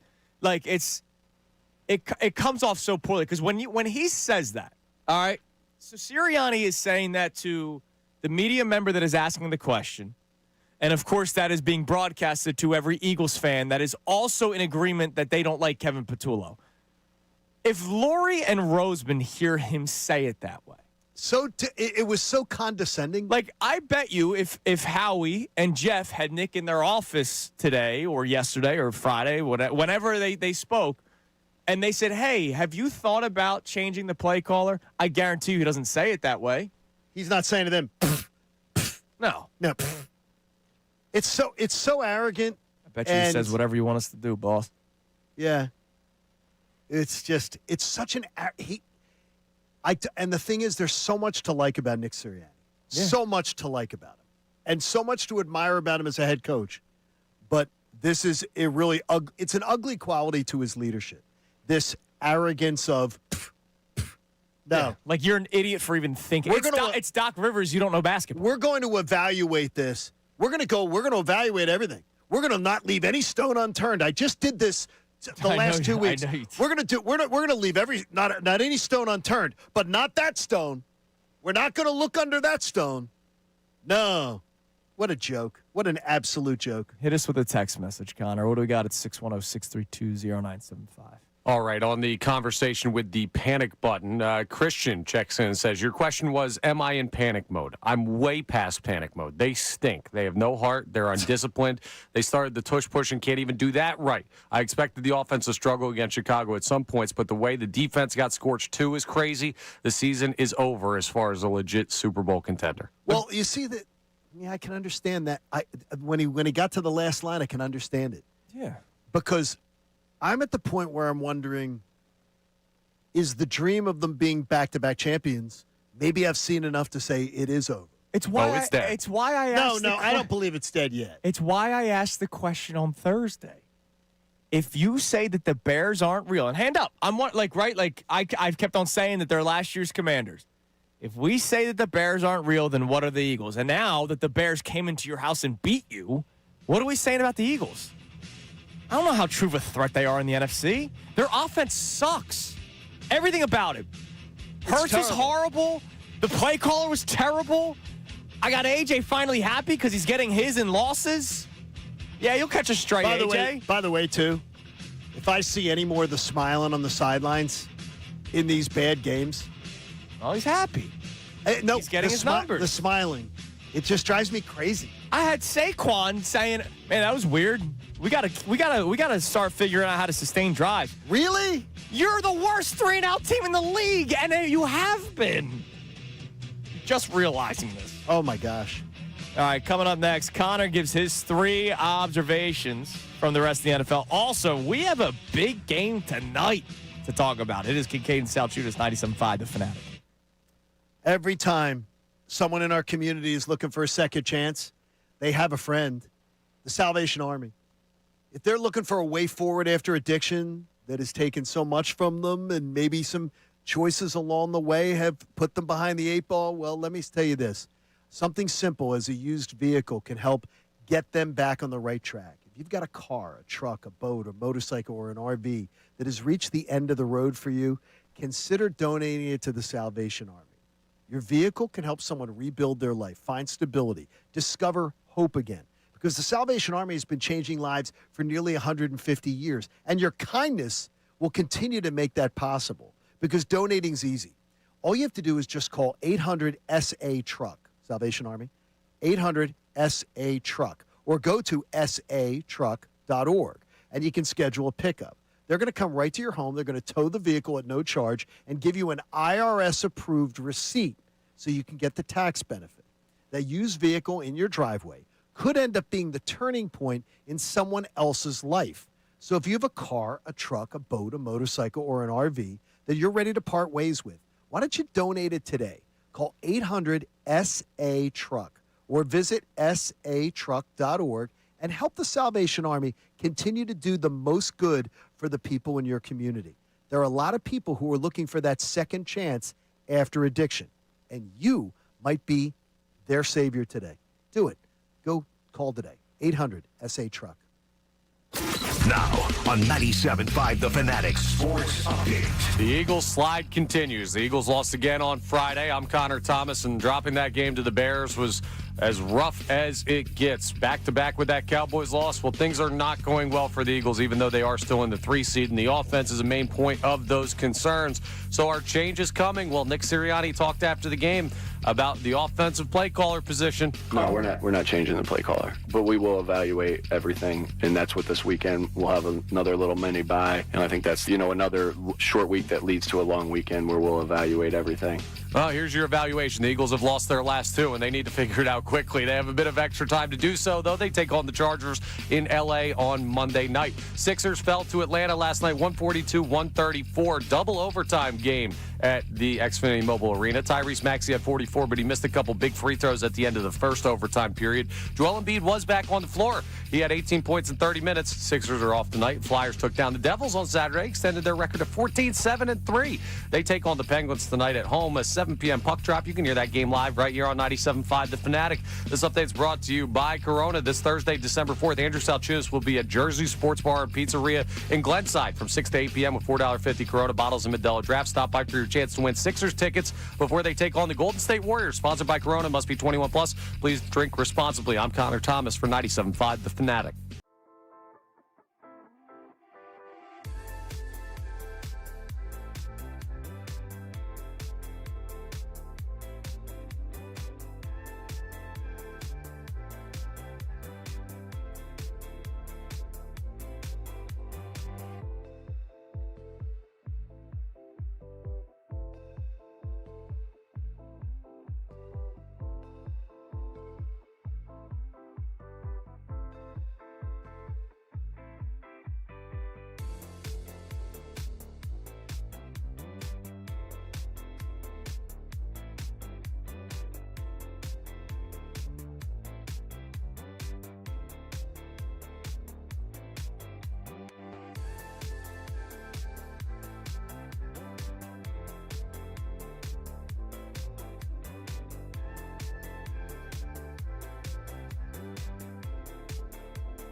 It is 9:27 on this football Monday, brought to us by the local Bryant Home Comfort team. Visit nopaybryant.com to keep your HVAC in the starting lineup. We're going to talk about a big game tonight coming up in a little bit. But before that, we want Connor's chance to give his 3 observations from the rest of the NFL. So, Connor, give yourself some football music and have at it. Everybody that jumped on the Shedeur Sanders hype train after one game, I would like to hear what your thoughts were as the Browns put up 8 points. And this is not so much a Shedeur thing. This is a Cleveland Browns thing. They stink. Because he could still be a fine quarterback at the NFL level. You can't make a determination off of 1 or 2 games. But anyone who thinks just all of a sudden, it's funny. It happened with Baker. It's happened with so many quarterbacks that they get where it's like, oh, this is where the Browns finally turn it around. No, that organization is garbage. They will continue to be garbage. Well, by the way, Shedeur Sanders also didn't have, the worst Browns quarterback game ever. Yeah. 16 of 25, 149 yards and a touchdown. But he was an arrogant.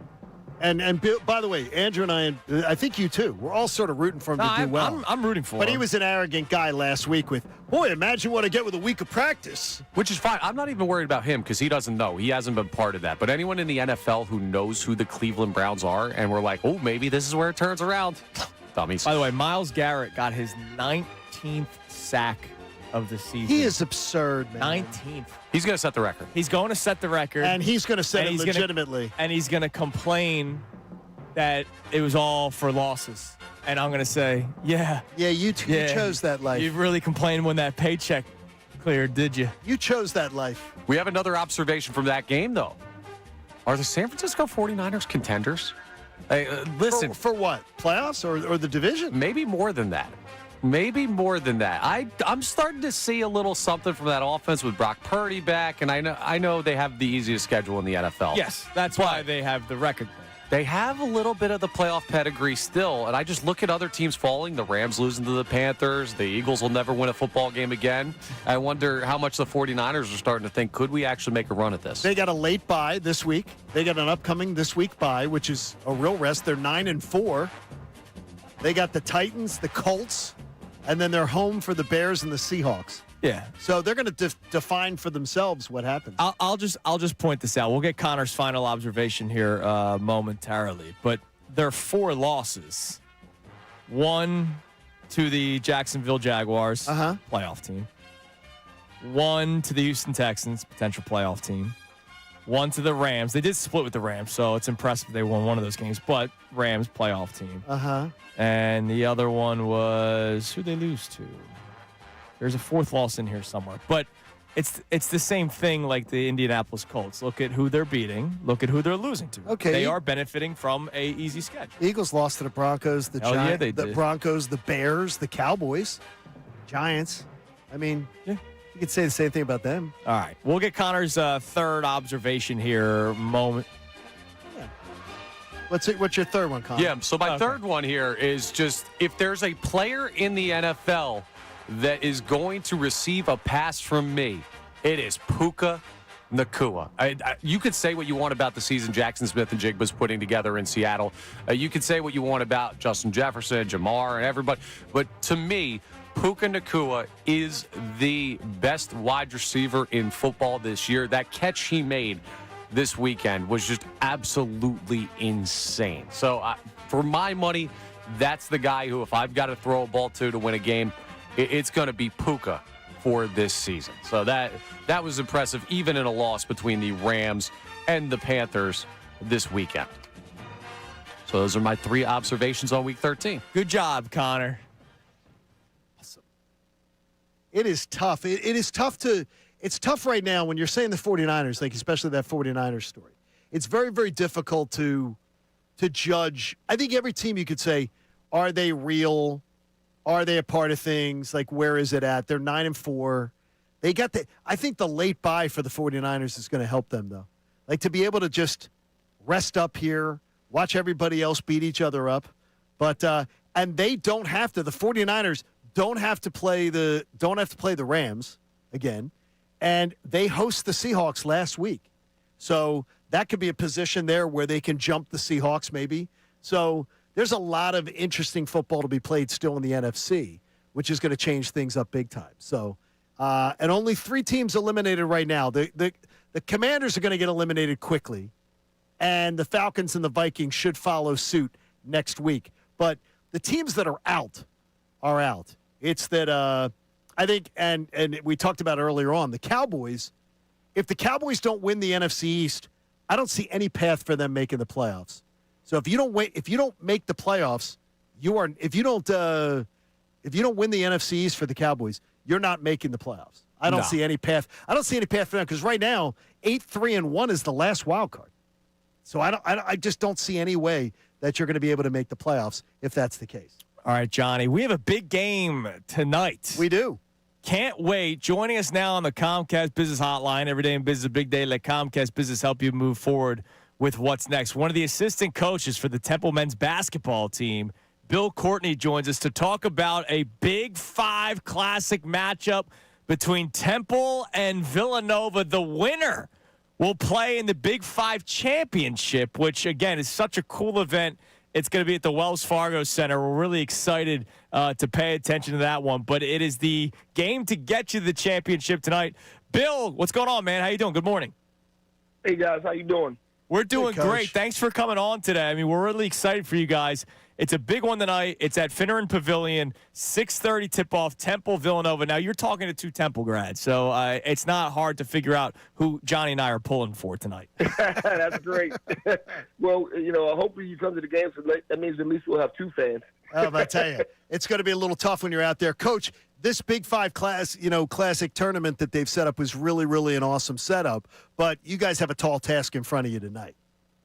We certainly do. Villanova's playing great right now. Kevin Willard, one of the best coaches in the country, has done a great job quickly rebuilding the program. They present so many problems for you. They got serious perimeter firepower. But our group is a group that's just trying to get better every day. We've had a couple of days off since we came back from Orlando, and we've really worked hard at practice, especially at the defensive end. And I think we'll be ready to compete tonight. How much work did you actually have to do when you were down in Florida, Coach? I think the people that travel with us, like the wives and the kids, got to have some fun. But it was all work for us. We were up watching film till late at night and early in the morning. And, when you have 3 games in 3 days, it's a lot of work. Coach, these city games, is there a little extra juice? Oh, 100%. I mean, the tradition of the Big 5 is just, goes back as long as college basketball has been around. The history and the passion of the fan bases and the schools is unbelievable. It's more Philly than cheesesteaks and pretzels. I mean, it's a great, great event. The guys get fired up for it. The fans get fired up for it. The alumni bases get fired up for it. And our guys will be fired up. Yeah, it was really cool. I was actually at Penn St. Joe's at the Palestra a couple of weeks ago. And it's not, you mentioned it, the alumni, too. It's really cool to see the former members of these different programs to watch Big 5 basketball. So I can only imagine that adds a little extra juice, too, where the current Owls see some of the former Owls past. Well, our guys have been made well aware of how important it is to do well in the Big 5. The former players come back all the time to practice, and Coach Fisher does a great job of making our guys understand how important it is to people in the city. It's an extra added incentive when you want to do well for the guys that laid the foundation. Coach, we appreciate the time, man. Good luck tonight, and our Bring best, it home, Coach. Best wishes to Coach Fisher as well. I heard he's a little under the weather, so our best wishes thanks, to him. Guys. Go out. All right, go Take out. care. There Go is assistant coach of the Temple men's basketball team, Bill Courtney, joining us on the Comcast Business Hotline. Coach Fisher, a little under the weather, John. Well, he's got to save the voice for tonight. Well, hopefully Coach feels a lot better, and should things go sideways tonight, hopefully he infects everybody on the Villanova team. Look, I'm a bad sport when it comes to Temple Villanova. I'm a bad sport. Just not good. I'm not good with this. All right, coming up next. There it is. We check the text line heavy, but also we got to highlight the only winning team in town. I can't believe it, but it's awesome. We celebrate the Flyers run that they're on right now next. An amazing run. It is Kincade and Salciunas here on 97.5, The Fanatic. The FanDuel.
It is 9:41 here on Kincade and Salciunas, 97.5 The Fanatic.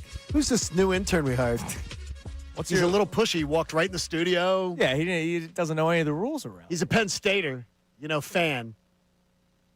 I love that he's the big boss and still he's like, I'm sorry while he's walking out of the room. He should say sorry. Listen, man. He's First the great day in Paul radio? Blake. Dude, when Blake's handling his business. Great Paul Blake. When I was an intern, the rule of you do not go in the studio.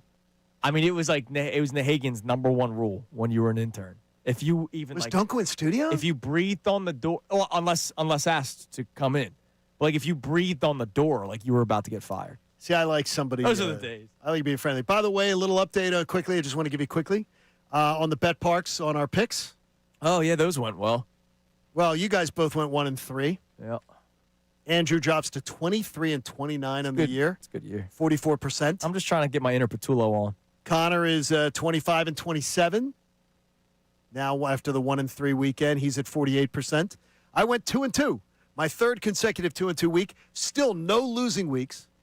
32-20 on the year, 62% against the spread. I'm not saying it's over, boys, but it's getting close to being over. I would say it's over. No. We got playoffs and everything. Remember, this thing goes until everybody's eliminated. Around 3:45 yesterday, I was saying I'm going to go 3-1 on my picks.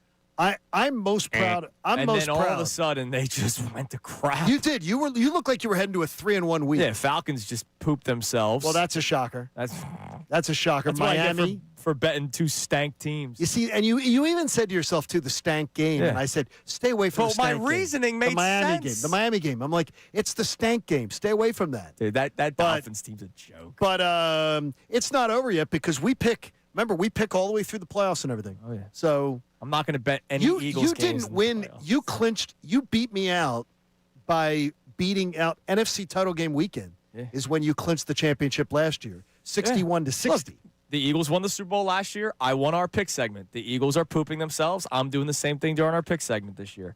Flyers, Johnny. Wow, what a weekend for the orange and black. I got to tell you that what the Flyers just did on that road trip, and that was after the Tampa Bay game where they played putridly in the 3-0 loss. To go to Florida and win that game 4-2, to beat the Islanders, and then to beat the Devils back-to-back. They're 7 games over 500 going into December. And now because of this condensed schedule, because they're going to take that time off 2.5 weeks for the Olympics, pretty much almost 3 weeks, coming up in February. They have a 6-game road trip, 6-game homestand coming up here. Yeah. Beginning tonight. You're 7 games over 500 right now.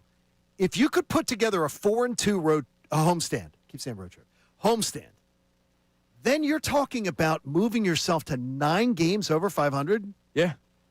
I'm telling you right now, what Rick Tocchet has gotten this team to do, the dedication to the entire length of the ice, the dedication to a total commitment to team defense has been amazing. And Dan Vladar it's amazing what he's been able to do. He's arguably the free agent signing in the entire NHL. You could argue, of all the free agent signings, he is the signing that has made the most impact. And you've got Pittsburgh, Buffalo, Colorado, San Jose, Vegas, Carolina. If you could go 4-2, find a way to 4-2 in this homestand, go 9 games over 500, I'm telling you right now, boys, this team would be in position to then be a real playoff contender. So watch this 6-game homestand. And Dan Vladar, we love you. And Michkov, a point in all the last 3 games. Two goals against the Devils. He had an assist against the Islanders, a goal against the Panthers. He's played he's been much better on the defensive end of the ice, too, making some. Which is important. Both end of the ice, because he's been lack. No, he was bad. He was bad at the beginning of this year. That's why he got called out a little bit by the captain. And he got called out by his head coach, too, with his ice time. But also, too, I think he's playing a chippier style with Rick Tocchet as his head coach. And I love that. Now, I think the coolest thing about all of this, so Connor, you're potentially attending the game. Yeah, I'll be going Wednesday. So you are going Wednesday. And I just got to figure out the ticket situation. And that's the coolest thing. No. We're going to get Connor down there. But this is the coolest thing. So Connor this morning tells us, I'm trying to get to the game Wednesday against Buffalo. Not that I'm calling you out, but you're not somebody that attends many Flyers games, right? Like, it's more of a sleep thing than it is a hockey I get it, but they have intrigued you enough where you're saying, you know what, I got wants to to get be down there. there to see them play. And that's when you start seeing a shift in the tide.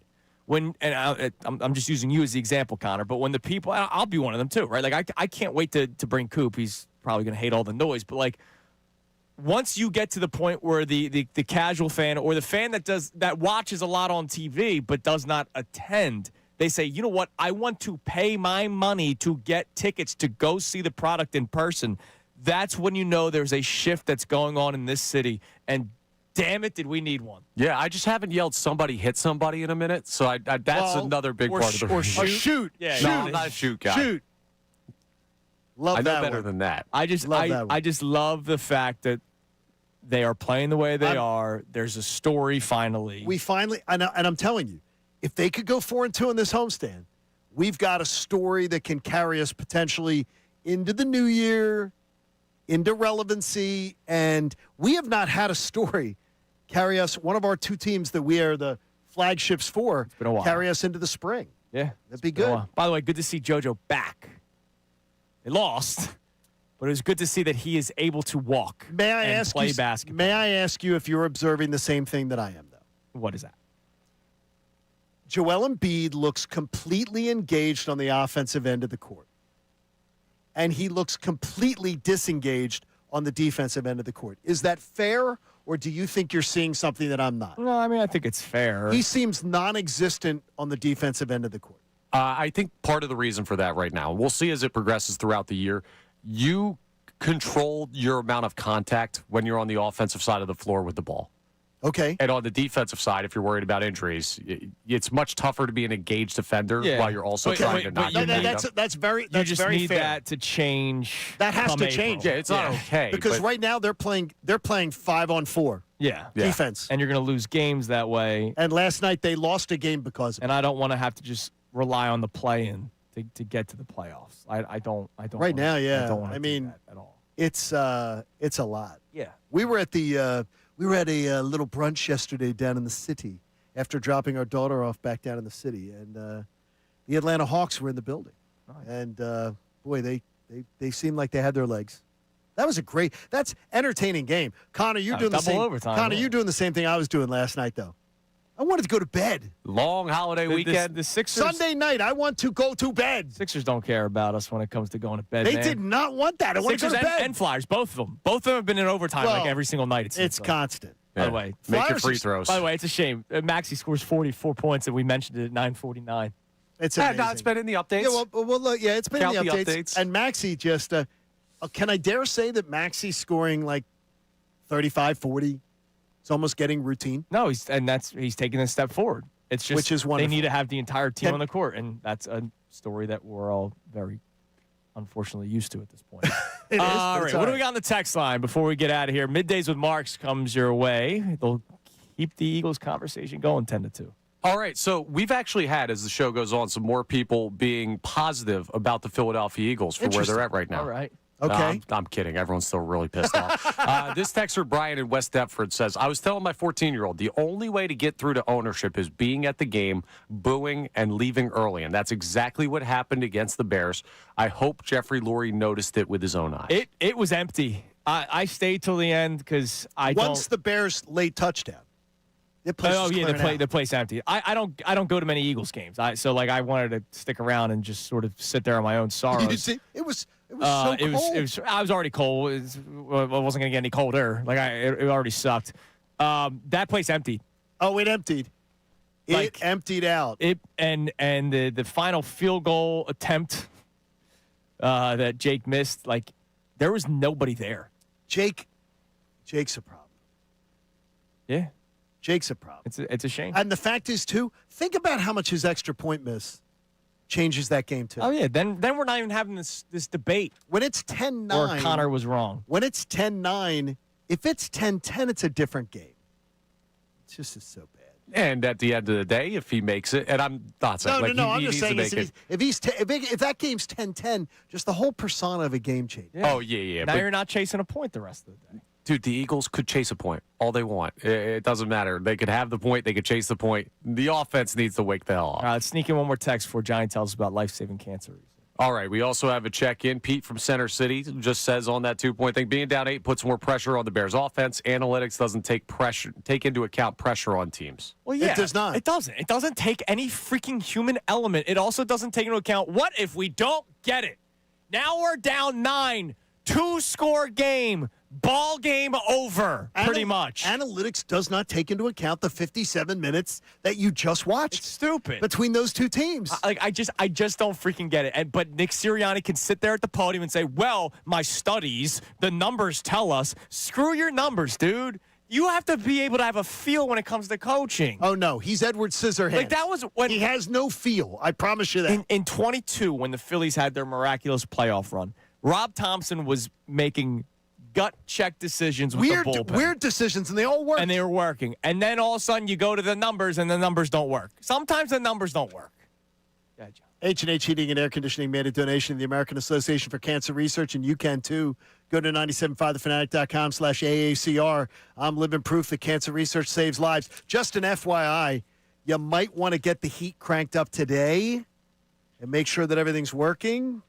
Make sure you have a... the snow's coming tomorrow. Make sure you have a carbon monoxide detector as well. Yes, and snow is coming. So make sure everything's working before the snowstorm.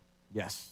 Looking forward to it. Well, tomorrow we'll continue to talk about Kevin Patullo and the Eagles' offense, as So it'll be a much. Tuesday morning, and we get closer and closer to the Eagles playing the Chargers on a Monday night. Another night.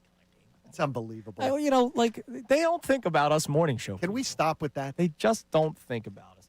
All right, we got Middays with Marsh coming over next. Is Ray back from the Bahamas No, yet? he is not. He's not. Oh, well, I hope Must he's be having nice. fun. Everybody have a great rest of your day. We'll talk to you tomorrow here on The Fanatic.